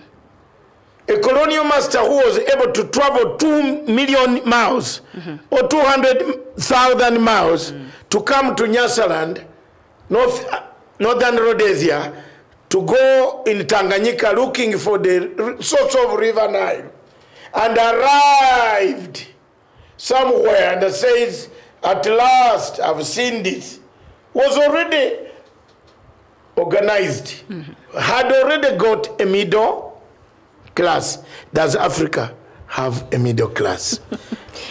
Well, Kenyans are in the middle class. No, wait. Did you hear? Does Africa have a middle class? Does Africa have a middle class? Yes or no? Yes. No. Again, I want to prove you wrong, Miriam. Middle class in what sense? I don't know. Economical? In terms of middle class, that can say I have lost, I'm continuing with my work. Oh, you're saying the middle ground? No, middle class. Because when you said, you know why the elections in Britain are lost by Labour Party? Yes. And the Conservative Party will make a resounding speech of conceding resounding speech, and the Labour Conservative Party members will go back and start working trains without any problem. Yes. Because they have a social contract. No. One, social contract. Two, no, a real middle class. Africa, we have a pseudo middle class. It's a pseudo middle. We have a pseudo middle class that steals money from the dams. Do you call that a middle class? Men who steal money from the dams, men who steal money from the oil companies, a man who has stolen 1 billion from fraudulently power token keys, is that a middle class? Because he's driving a Range Rover? Because he has got helicopters? Is that a middle class? Can you have elections now in Kenya? I'm coming to Kenya. And I want to prepare. No, don't finish your energy. I'm coming to Kenya. I'm not finishing my energy. I think I just want to add on something you just mentioned, making reference to the UK. But see, a country like UK, the institutions work for them. So regardless whether it's a Conservative or Labour or whoever is in charge, it doesn't really matter. It's not a matter of life and death. Regardless of what is happening or who is in charge on top there, the systems are working for them. The institutions are working for them. They have faith in that. So it does not even matter who is the president, who is the prime minister, who is what. It's working for them. And that is what we lack here in Africa. Nothing is really working. And all the institutions have been infiltrated, and they're not independent, and they just have a few. So that is the problem. Miriam, all that boils up to obstacles. Does Africa have institutions that work? Problem. You see Mr. Atiku and Mr. Buhari. Atiku has gone back to court to ask. But before Atiku goes back to court, which Buhari knew he was going to court, what did Atiku do? Buhari do? Got his own Chief Justice. He got his own Chief Justice. He anticipated that. And put his own Chief Justice in charge. A Muslim from the north. A Fulani. The Fulani here. Against the Igbo guy who was a Chief Justice, who he said had stolen money, which is not true. There is no money on their bank account found stolen. There was nothing at all. Does Africa need elections? And whatever he had declared, that is what they found him to have had. Atiku is not fighting. Atiku is not fighting Buhari. Atiku is fighting on behalf of Obasanjo. Buhari yesterday, while he was meeting his governors, President Buhari and the senators, the ones that won on ASP, isn't it? ASP was for Buhari, isn't it? I think so. DPP was, yes. Yeah, if I'm not wrong.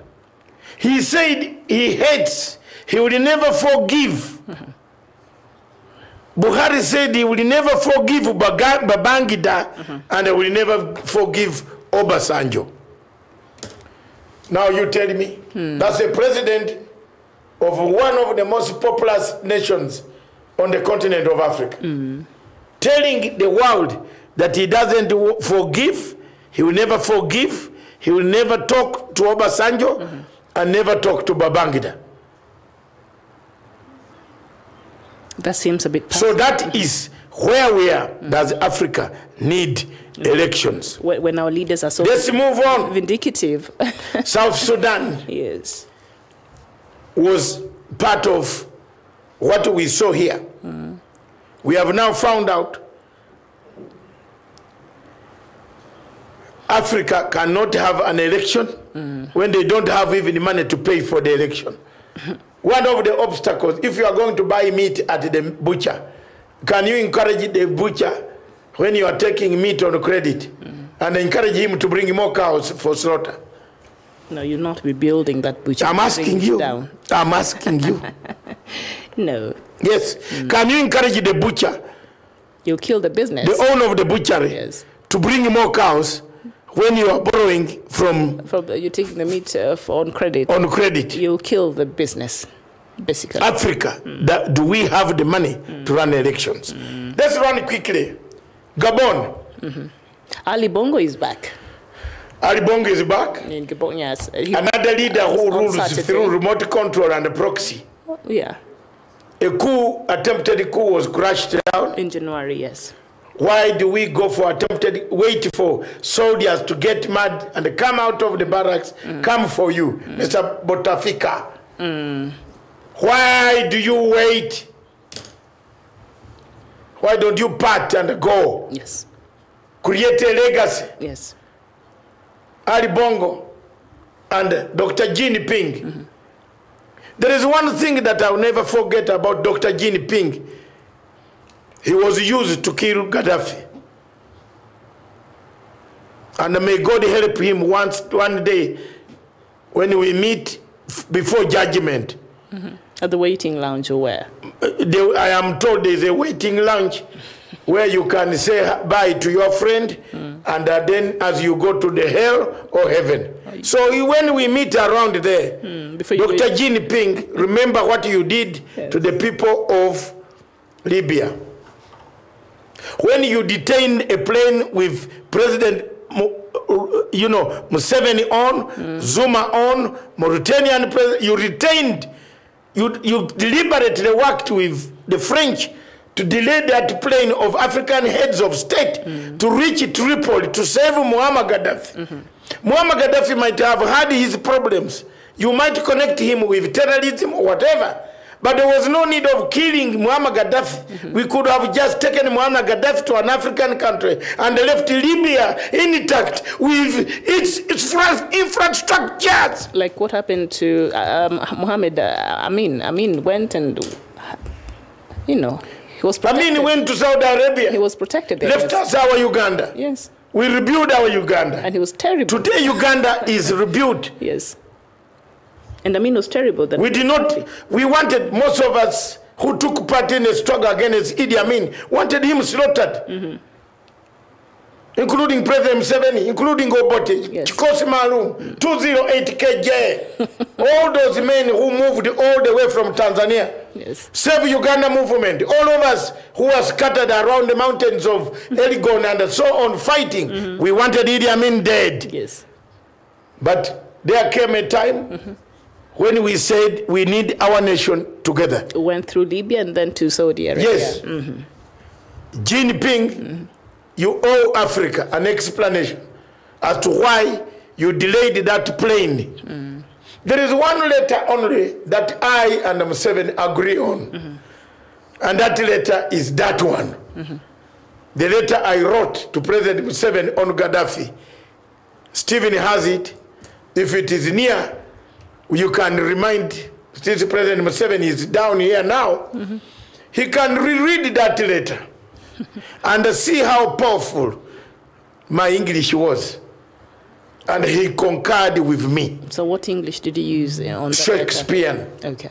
Yes. There comes a time. Not there comes a time when a stage is a stage for display and depart. That's why I brought this motion. By the rivers of Babylon doesn't work here. And not now. Not now. Gabon. So Gabon. So Ali Bongo plus his father Omar Bongo has been leading Gabon Yes. for 50 And years. then Jinping comes in and kills 400 people. Burns the parliament down. Destroys the constitutional court. Burns it down. The French protect him from prostitution in the ICC. Does Africa need election? And what would you suggest Dead bodies, don't. for the case of Gabon? Yes, and dead Ali bodies. Bongo? As it is now, he's not very 100%. You see, the other side is stuck there. He's operating on life scale measurement. Where you know where God has only given you life scale to move. Surely use this life scale. And we pray for his quick recovery. We don't want anything Thank you. bad We are towards not. him. We are not. But I'm just saying. I like Ibongo because Yes. he talks like his father. Omar yes, Bongo, yes. Omar Ibongo. But the overstay when you are sick is a problem. is a problem. No, the overstay period. Forget sick or otherwise. I think it's what is causing anxiety and agitation, isn't it? In Sudan. Every day, people are saying now, Yes. in Nigeria, I'll want another 5 minutes. My satellite station, 5 minutes. You give me 5 minutes, I come to a conclusion. Viewers, Comoros yesterday held an election. On Sunday. The leaders of opposition in Comoros have already rushed to court to look at opposing this election. Oh, wow. Does Africa need an election? President Azali Assoumani won with more than 60%. Yes. And the Comoros is as big as Naivasha. Yes. It's a very small It's an island. Yes. Where this is water, this is water. You can't fall in water anytime. Yes. I don't know when this tsunami platonics. No. Please, let's not go there. Okay, fine. But they look at that. Now, viewers, in my summary, I want to look at two countries. The country of Uganda, where I'm born. Does it need an election? No. Why? There's no opposition there. The opposition in Uganda is fragmented. The opposition in this country called Uganda cannot sit on table and reason like an opposition. In fact, if you put us all together in one room, we could blow the room instead of the room blowing us. There is no opposition in this country called Uganda, and therefore, I don't see the need of wasting taxpayers' money to have an election. So what would be the solution for Uganda? Just sit down and we just count amongst ourselves who can share 5 years, 5 years, 5 years, 25 minimum. Yes. And of course, our viewers Our viewers have been agreeing with that, but they wonder: are we there yet as a country to, you know, as a continent, that we can actually trust ourselves enough to sit down and trust that Dr. David Matsanga has my good will at heart, and my next neighbor and the other tribe and the other tribe. I think there's a lot of mistrust, even in between our tribal cocoons, and even as different citizens of Africa. So as much as it's a very noble idea, our viewers here sometimes I see them asking, fine, it's good, but are we there yet? Do we even have the social contract that can enable us really to sit down and try another way of governing ourselves? We don't have middle class. We have only thieves. There's no middle class in our countries.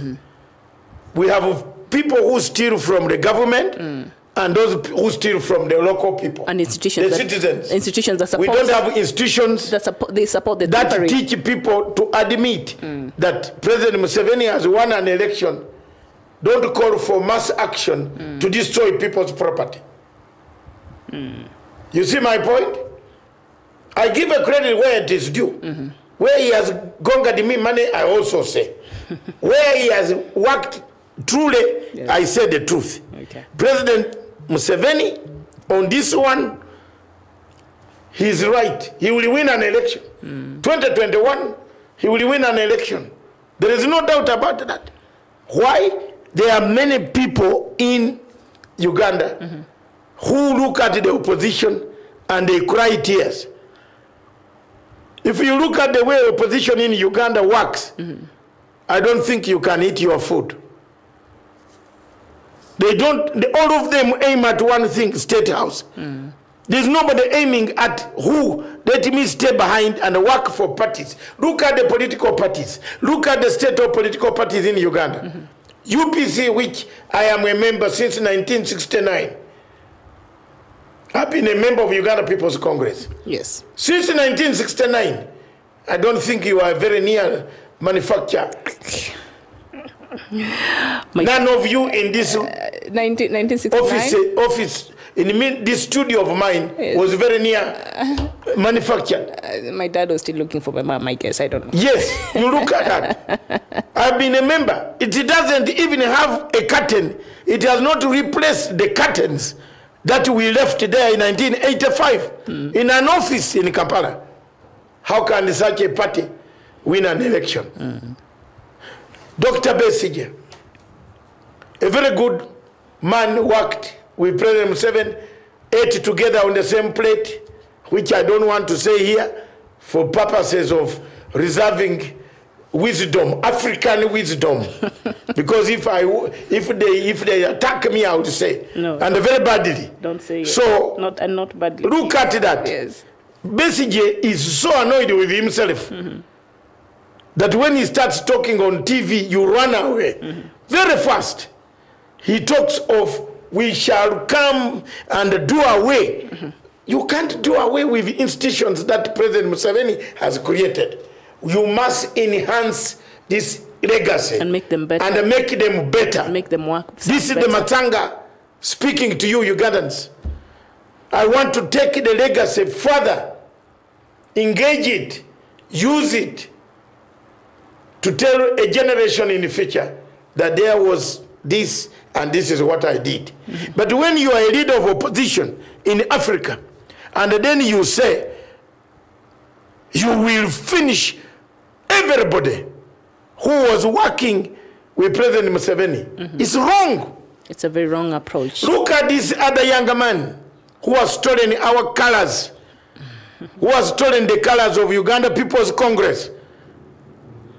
Akena Obote is just there yapping in the parliament.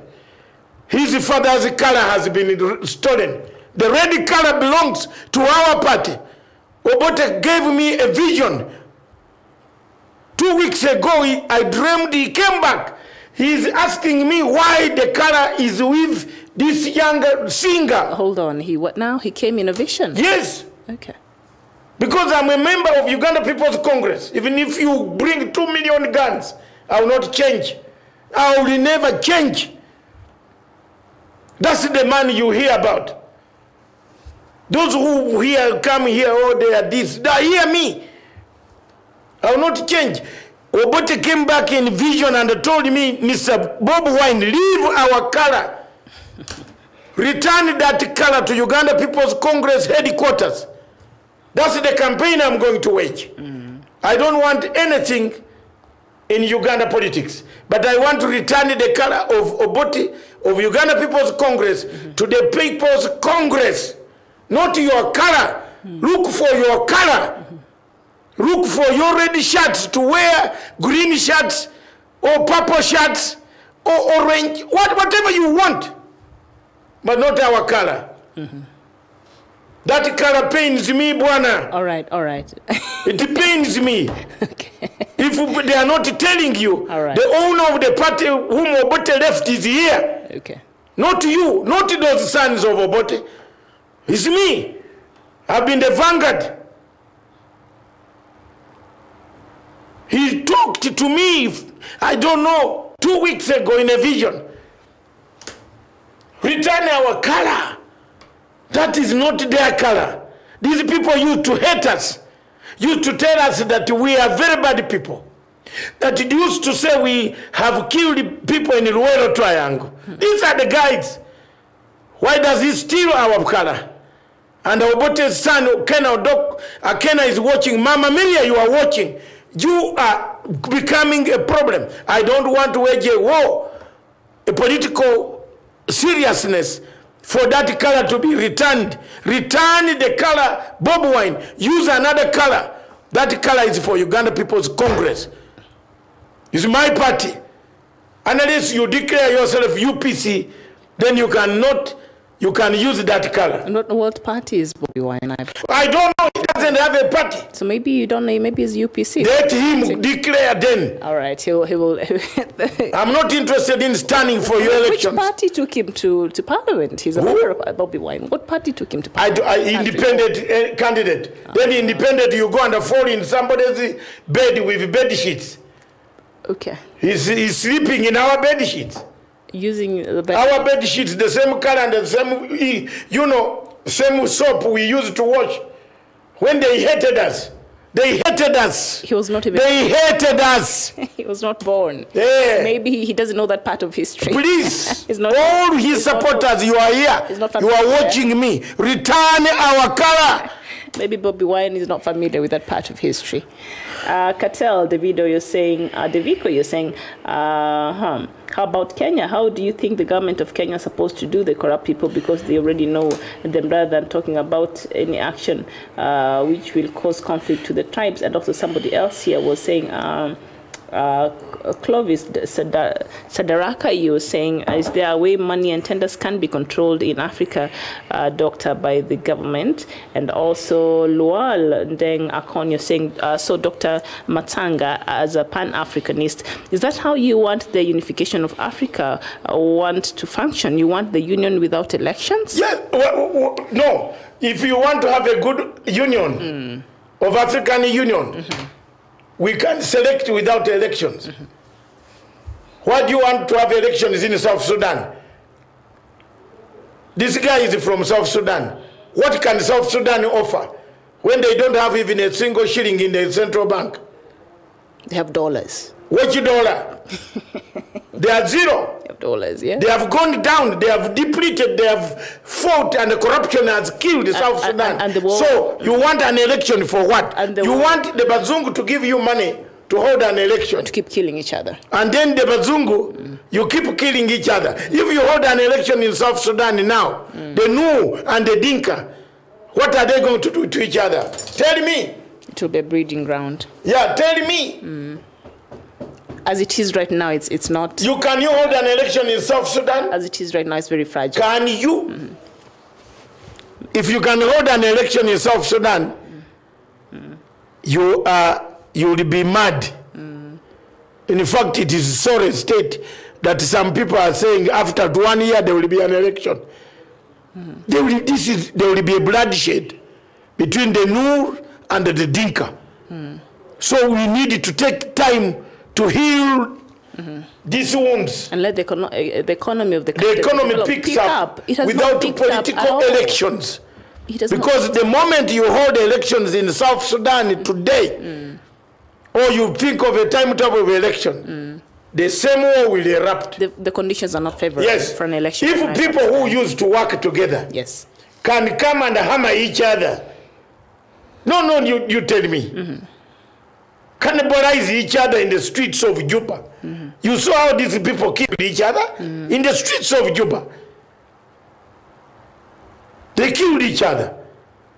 We outsiders, most of you didn't know the difference between the Noah and the Dinka. We know.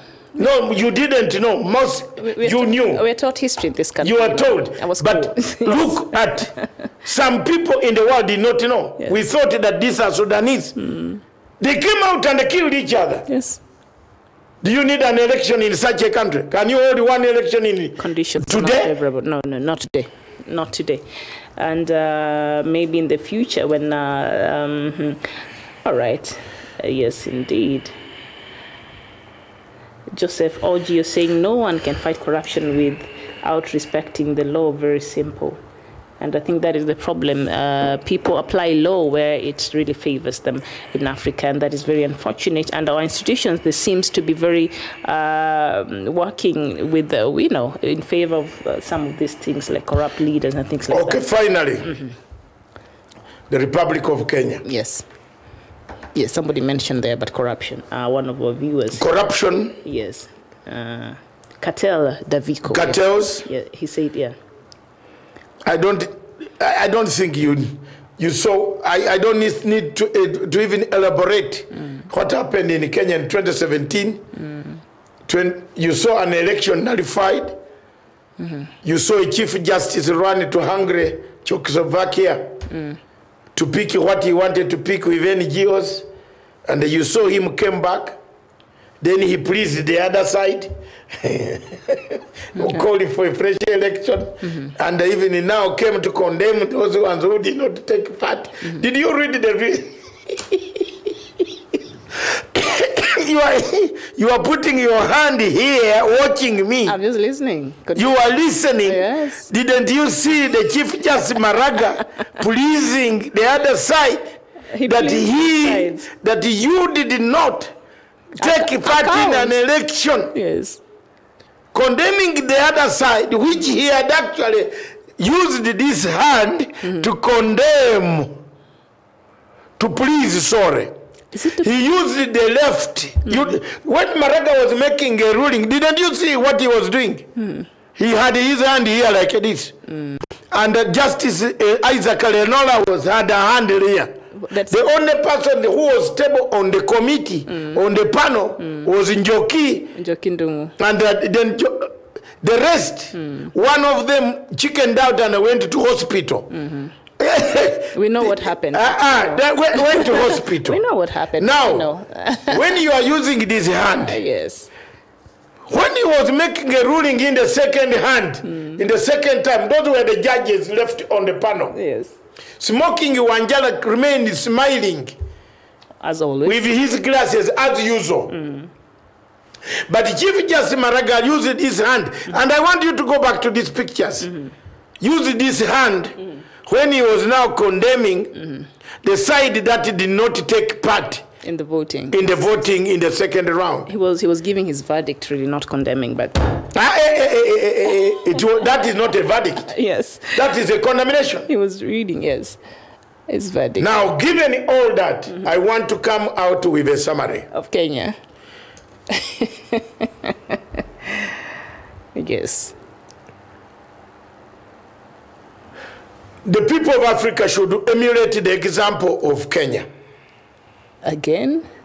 The people of Africa should take the seriousness of what Kenya went through on 9th of March last year, 2018. President Uhuru Kenyatta took a step forward. President Uhuru Kenyatta took one single step to extend a hand of friendship to His Excellency, the former Prime Minister, Dr. Raila Amolo Odinga. From that day onwards, the engine of change, the engine of no elections, an inclusive election, a method of inclusiveness occurred in Africa. It was born in Africa, in Kenya, that from that day, there is no reverse of that theory, that legacy of a handshake. The handshake remains the most resilient political tool, a political tool that delivers Africa from the hangovers of an election. Any election contested in Africa can never be meaningful. It will never produce peace. It produces agony, suffering, pain, and dead bodies. If you think I'm wrong, ask the countries that I've mentioned here what is going on there. And come again in Kenya, looking at the 2022 theory, where malcontents, some of the malcontents are urging and starting to wage, because it is going to be competitive. Do you need an election? Do you need a government of inclusiveness? Inclusive system that only generates peace. It brings out peace, not competitiveness and anger, hatred, violence. That's the Africa we want. That is the Africa, the model of Kenya we want. The Africa that people are agitating for elections. There is no middle class in Kenya that will control. There is a thieving class, middle class in Kenya, in Uganda, in Nigeria, in Algeria, in Cairo, in Zimbabwe. There's no middle class. There's a class that steals from the poor and from the government. Do you call that a middle class? No. Does this middle class, so-called pseudo middle class, create a social contract in Africa? No. Is there an institution in Africa that can concede without a battle? No. Are there institutions in Africa that you can fall back to and recognize the civic artilleries or political science that once you are defeated, you concede? No. Therefore, Africa will remain a country, a continent of dead bodies. Whenever you mention elections, first make your mortuary, city mortuary, wider. Widen the space in your city mortuary. Because people just come on this election as a formality. After the results are announced, the elections don't become a formality. They become a matchbox for slaughtering innocent ladies like my German lady across. I don't want to miss her. She has been very inspirational. Although we part ways at the end of the shows, I need to see her. She's young to bring her children or child or son to grow with her family, with the husband. Do you need elections? Does China that lend us money now? Does China hold elections? No. But China 30 years ago, China was a poor country, depending on rice, irrigation swamps. One of the countries that started growing rice in my country was China. Does China today grow rice? No. China today sponsors mega projects like SGR, The port that President Uhuru Kenyatta and Museveni are inspecting now, modified with SGR, transportation of goods to Nairobi.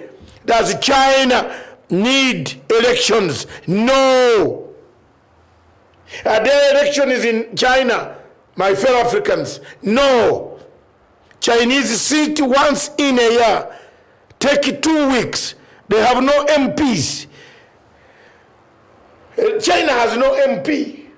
They choose amongst the best conducting man, the best conductor, a man whose behavior upfit, not corrupt, not involved in marshalling people's money and eating it, but marshalling ideas to the public. He comes to Beijing, sits for 2 weeks, takes noodles,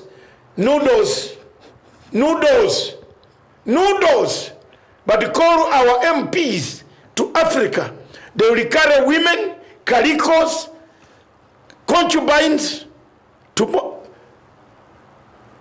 Rio de Janeiro for Olympics, leaving the runners themselves who are going to throw javelin and bring a World Cup, a bronze, a medal or gold medal. That's the Africa we have. Chinese eat noodles and they lend us money. In the future, when they come for this money, prepare Kung Fu tactics. Because this is going to happen. I want to ask my African leaders to think of another way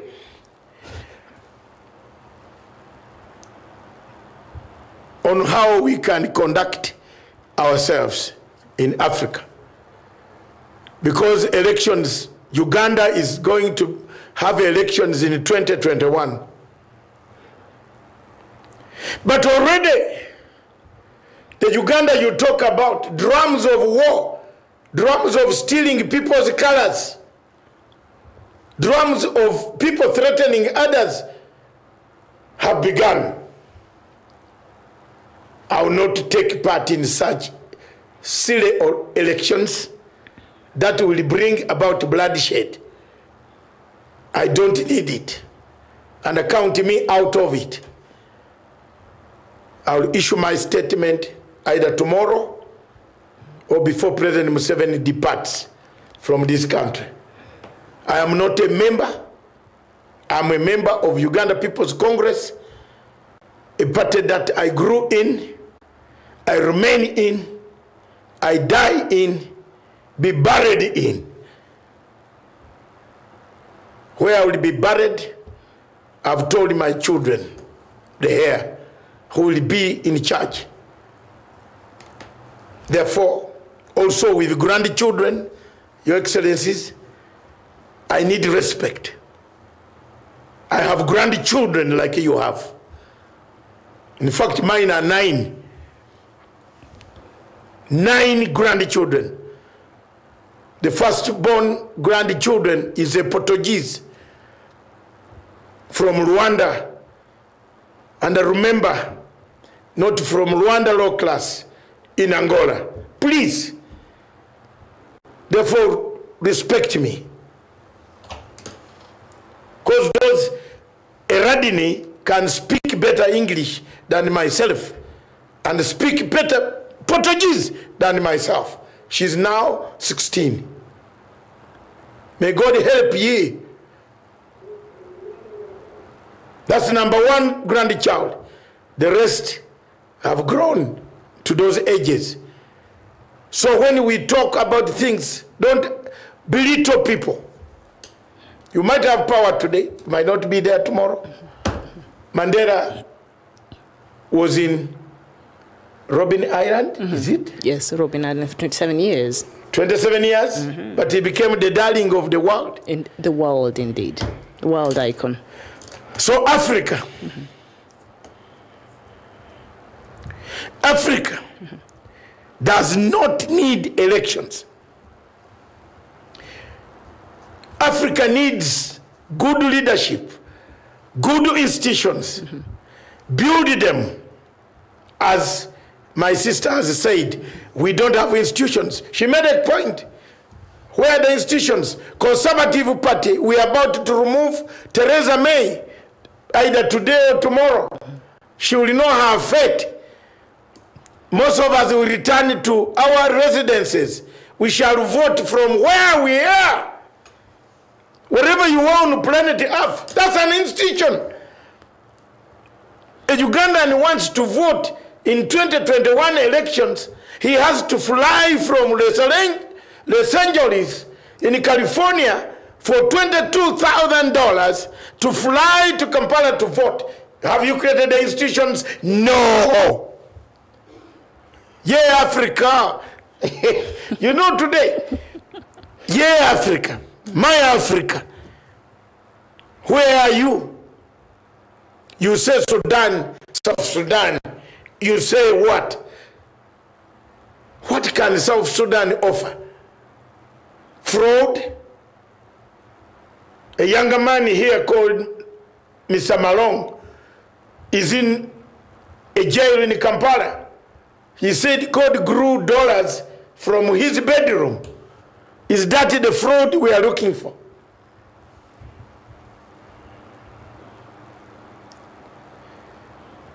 Is that the reason Buhari is ruling on a population of 28 million voters, actually fraudulent voters? Because some of the governors and the returning officers just filled the ballot papers. 54 million voters sat at home with their hands akimbo, watching Buhari declare himself the President of the Republic of Nigeria, Federal Republic of Nigeria. Is this the Africa we want? Is this the Africa we want? Do we need elections? We thought Nigeria had institutions. But where are they? Fraudulently. The River State, look at that. People in Nigeria, you look at that. That's the mess. That's the mess Africa is in. We go and borrow money from China, which does not hold elections, and bring the money and we eat it. We even eat it before the dam is built. We even buy towels to swim on dry land. We buy whiskey to show people we have built hotels. Categorically. Is this the Africa that you want? Tell me. Where is this Africa where people buy towels to swim in a dry dam? Where is it? Where is this Africa where in Amazonia people are sleeping in the forest? And the leader is saying he's doing very well until Britain and America checks on him. Then he says, I think I'm doing badly. Is this the Africa we want? Pan-Africanism does not mean you watch the gruesome murders. You watch Burundi president sitting as a hostage. Let's talk about this. This is East Africa. Nkurunziza cannot fly out of Bujumbura. Cannot. Is this the Africa we want?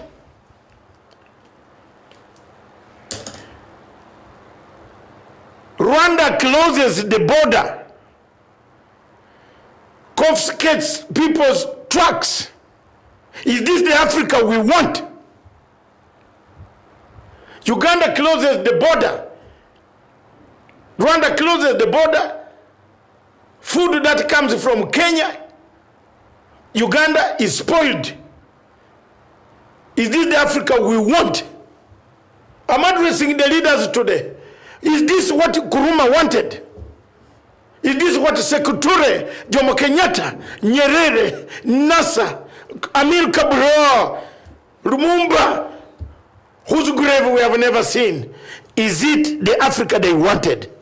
Abraham Selassie, Is it the Africa we wanted? If this is the Africa you want, put up your hand and say yes.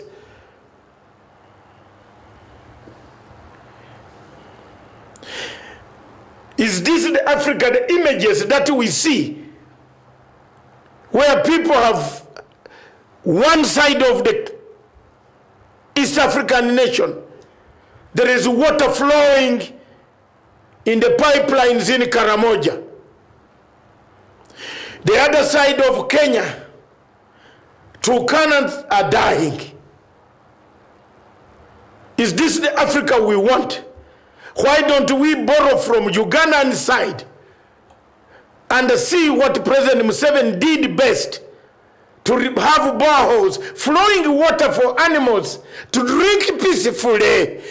Can't we borrow that today? Instead of denying, sending PR men, some of them who don't know English, that they are on NTV press pass. How can you send a man who doesn't know where stock exchange in London Road is located to explain a Eurobond? Is this the Africa we want? Your Excellencies, many people might not speak, my age will speak. The wisdom is not to bring violence. Every day you wake up in Africa, there's a headline of money gone. The younger girls like this one are even traumatized not to read the news. When we are fighting this vice of corruption, people go back to look in their small cocoons of tribes and say their people are targeted. Don't you ask yourself, if you are wearing good shoes, where did you get that money to buy the good shoes? Good suits, where did you get the money? Is it your salary? Is it your salary that you are buying these good suits instead of going to tell somebody in Malaysia to sew a shirt like this for very little money and they look nice and serve the people? You are better buying suits, shoes, inciting women, that women will see you smart in shirts, Matanga style of shirts, then they love you. No, they don't love you. They love the money. But they love ideas that can develop. Me, I can wear even a vest alone. But when I start speaking, when I'm in a vest, people will follow me. Look at the millions following me now. Look at them. Per second, how many are glued down here? When the earthquake, a tremor passed here, I received 4 million viewers, single-handedly. I've written for 8 million people on Pan-African Forum UK Limited, Pan-African Forum United Kingdom Limited. Wagwan. 8-9 million people have benefited from my work. Go there, www.panafricanforumltd.com, United Kingdom Limited. That is me. I've done it. I've left a legacy. You can check on those facts. If they are not helping you in Africa, let Africa rise and shine again. Viewers, I give you 1 minute to look at the views that I have. Yes, indeed. Someone has said before you start, yes, that focus on the issues between Uganda and Rwanda. And its solution. And the solution. And that is Mahdere and Dom. Thank you so much for writing Thank you for writing to us this afternoon. The two presidents have written. On Friday, wait for my letter. I will answer the two. Will you read it here? Yes. Okay, good. I'm bringing the letter here. I will answer the two gentlemen. Yes. Now the two have written. A middleman, a focused man, a conflict resolution man who wants peace, not violence. I'm going to write to both of them. And that letter will be public. Watch the Shakespeare in English. All right. Yes. We'll be watching for that. Yes. And You see, this is where you knock the world, where people can see who has the brain. The two gentlemen have written. yes. This now, both of them did political science. Actually, for all of us, 3. Now I'm going to write. You will see what I will write. The conflict will be over. Okay. Hallelujah. And we're praying that the conflict is over, because Yes, it will be over. not just the two countries. Because we need, some of us live on our small trucks. Yes. Now you are holding them. I can't be able to deliver anything now. So I am perturbed. The two gentlemen, His Excellency President Uhuru Kenyatta, we should know this. President Museveni wrote a very good letter. Yes. And I like his type of writing. Is from us, the Obote group. Yes. You know, that's how Obote writes. The old-fashioned way. Oh, Mr. President, you write so well. I like his way of writing. At times, there are people here, when I write, they say, you should write it narrow. Those are cheap minds that narrow things. You have got a doctorate. You have read up to Canterbury to the last minute. You cannot narrow. You can't narrow. All right. Ish. You can't narrow things. And then I like the way President Museveni addresses issues. He doesn't leave anything behind. Oh no. That's what soldiers do. Good soldier will write every note. Keep it up, Mr. President. President Kagame.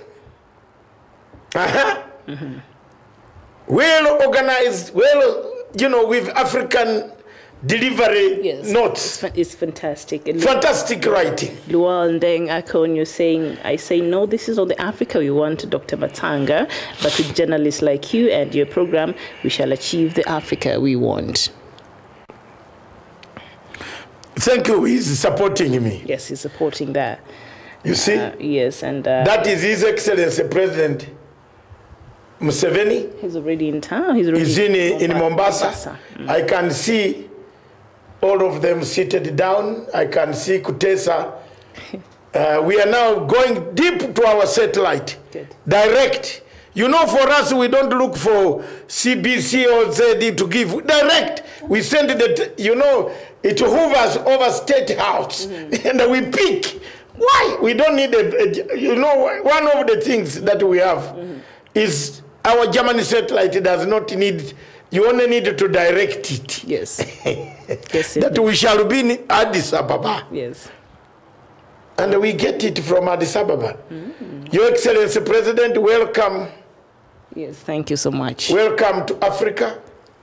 So the African part of the coast. Mombasa is the coastal town. Coastal town? Yes. I can see all of them. I know Komukama. And they brought in the name. The lady, Komukama. I can see Kutesa. I know all of them. Some of them have been with them in the struggle against dictatorship of Idi Amin. And that is very good. You are welcome, Your Excellency.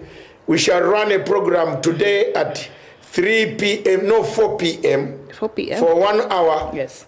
of what is the relationship.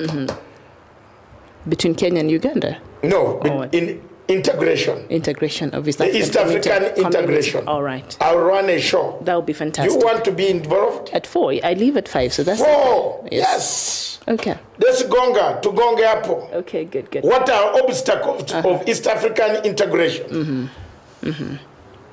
We cannot be sitting when one president does not leave his city to travel anywhere. He's fearing a coup. It's a hostage. A hostage. And you're a head of state. Head of state. How does that even work? So, Right. Today we have had we kept, had people not interfered with our satellite, we could have had huge. We had started very well. But indeed, we sort of gained momentum, and I think we did very well, and we want to thank our viewers. And what I got... George is on your case. George, thank you so much for writing to us this morning, and thank you for watching. I think he watches us from the United States someplace. No, George says, I tell you to call. Okay, so now... Have you been given the number? Let's just move forward. This guy, George. No. Don't let. I will give you the official number. George, thank you for watching. Keep watching us, and hopefully you can join us at 4. All right. You can join us at 4. But what I've gotten from the talk you're giving, Dr. Matanga, we should be prepared to learn some kung fu when China comes back for its money, and we don't have it yet. It's going to be a problem, especially in some East African countries and a lot of African countries. Actually, in a few hours, I think I need to come back to the studio from about 3 to start screening. The president will be visiting the port. I think the port today or tomorrow, I don't know. But we shall be visiting the port. Yes. And I will direct the satellite. I will direct the satellite to that place, so that we play what is coming out. Yeah, from Mombasa. The activities in the afternoon. I think you should be visiting the port today. I'll look at the program.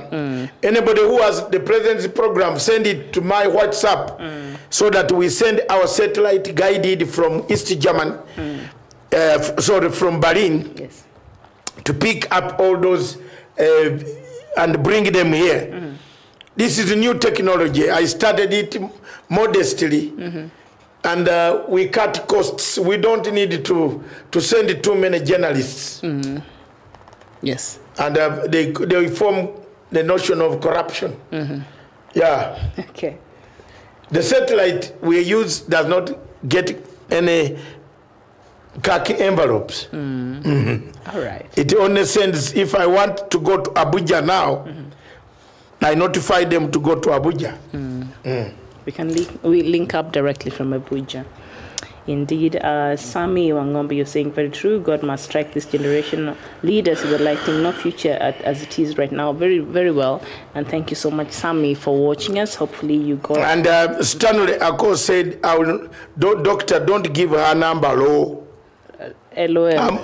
He's laughing out loud. Yeah, I'm laughing too. Laughing out loud. Stanley, thank I you. will not. And Nganga, please. It's okay. Nganga is joking. I don't think it means stick to. You see, he's always laughing, I think.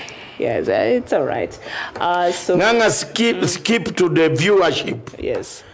Okay. Joseph OG saying you'd like to visit our studios someday. You are welcome. Yes. Anytime. You can come contact us. Yes. Or we can lead you to our studios in Dr. Mashate can interview you from wherever you are. Yes. Thank you very much, Dr. Mashate. At 4 p.m. we shall get in touch with you to tell us what is happening in London. Yeah, in matters Brexit and all that, and how it will affect the rest of us. So we thank our viewers. Go ahead. All right. Have I done a good job? Fantastic. Do we need elections? In Africa? No. China is lending us money without elections. And they're eating what? Noodles. And we are eating it. They eat noodles. And we're eating their money. We are eating their money. They are eating noodles. So be careful, man. You people in Africa, take care. Take care. This money might be a Rambe stars. We will have to learn some kung fu where they're coming for the money. You need to learn kung fu. Okay, we want to thank our viewers. We really thank you so much for engaging with us on today's Good Morning Africa. Don't forget at the 4 p.m. Yes. Folks, check on us. There will be a program, special program called The Unfiltered. Yes, 4 p.m. Let's do it. It's African time. Yes, let's do it. So we hope you can keep a date with us, and we will see you then. But for now, I want to thank you so much for having been with us. We did today about 2 hours and 40 minutes. Of course, our first hour was a bit interrupted. We had a bit of a technical hitch, but we were able to get back. And so I thank you so much even for your patience and for joining us even in the other league. And hopefully you can see you in our next broadcast. I am Miriam Ogutu. It is bye-bye for now. For me, as she has said, she has excused me to leave the studio. This television is for Africa. I want to thank the South Cameroon Broadcasting Pan-African Station. It's a station for Pan-Africans, uniting Africans, integrating Africa, working for Africa, defending Africa, giving solutions to Africa. This station is for Africa, by Africa, with Africa. Ciao.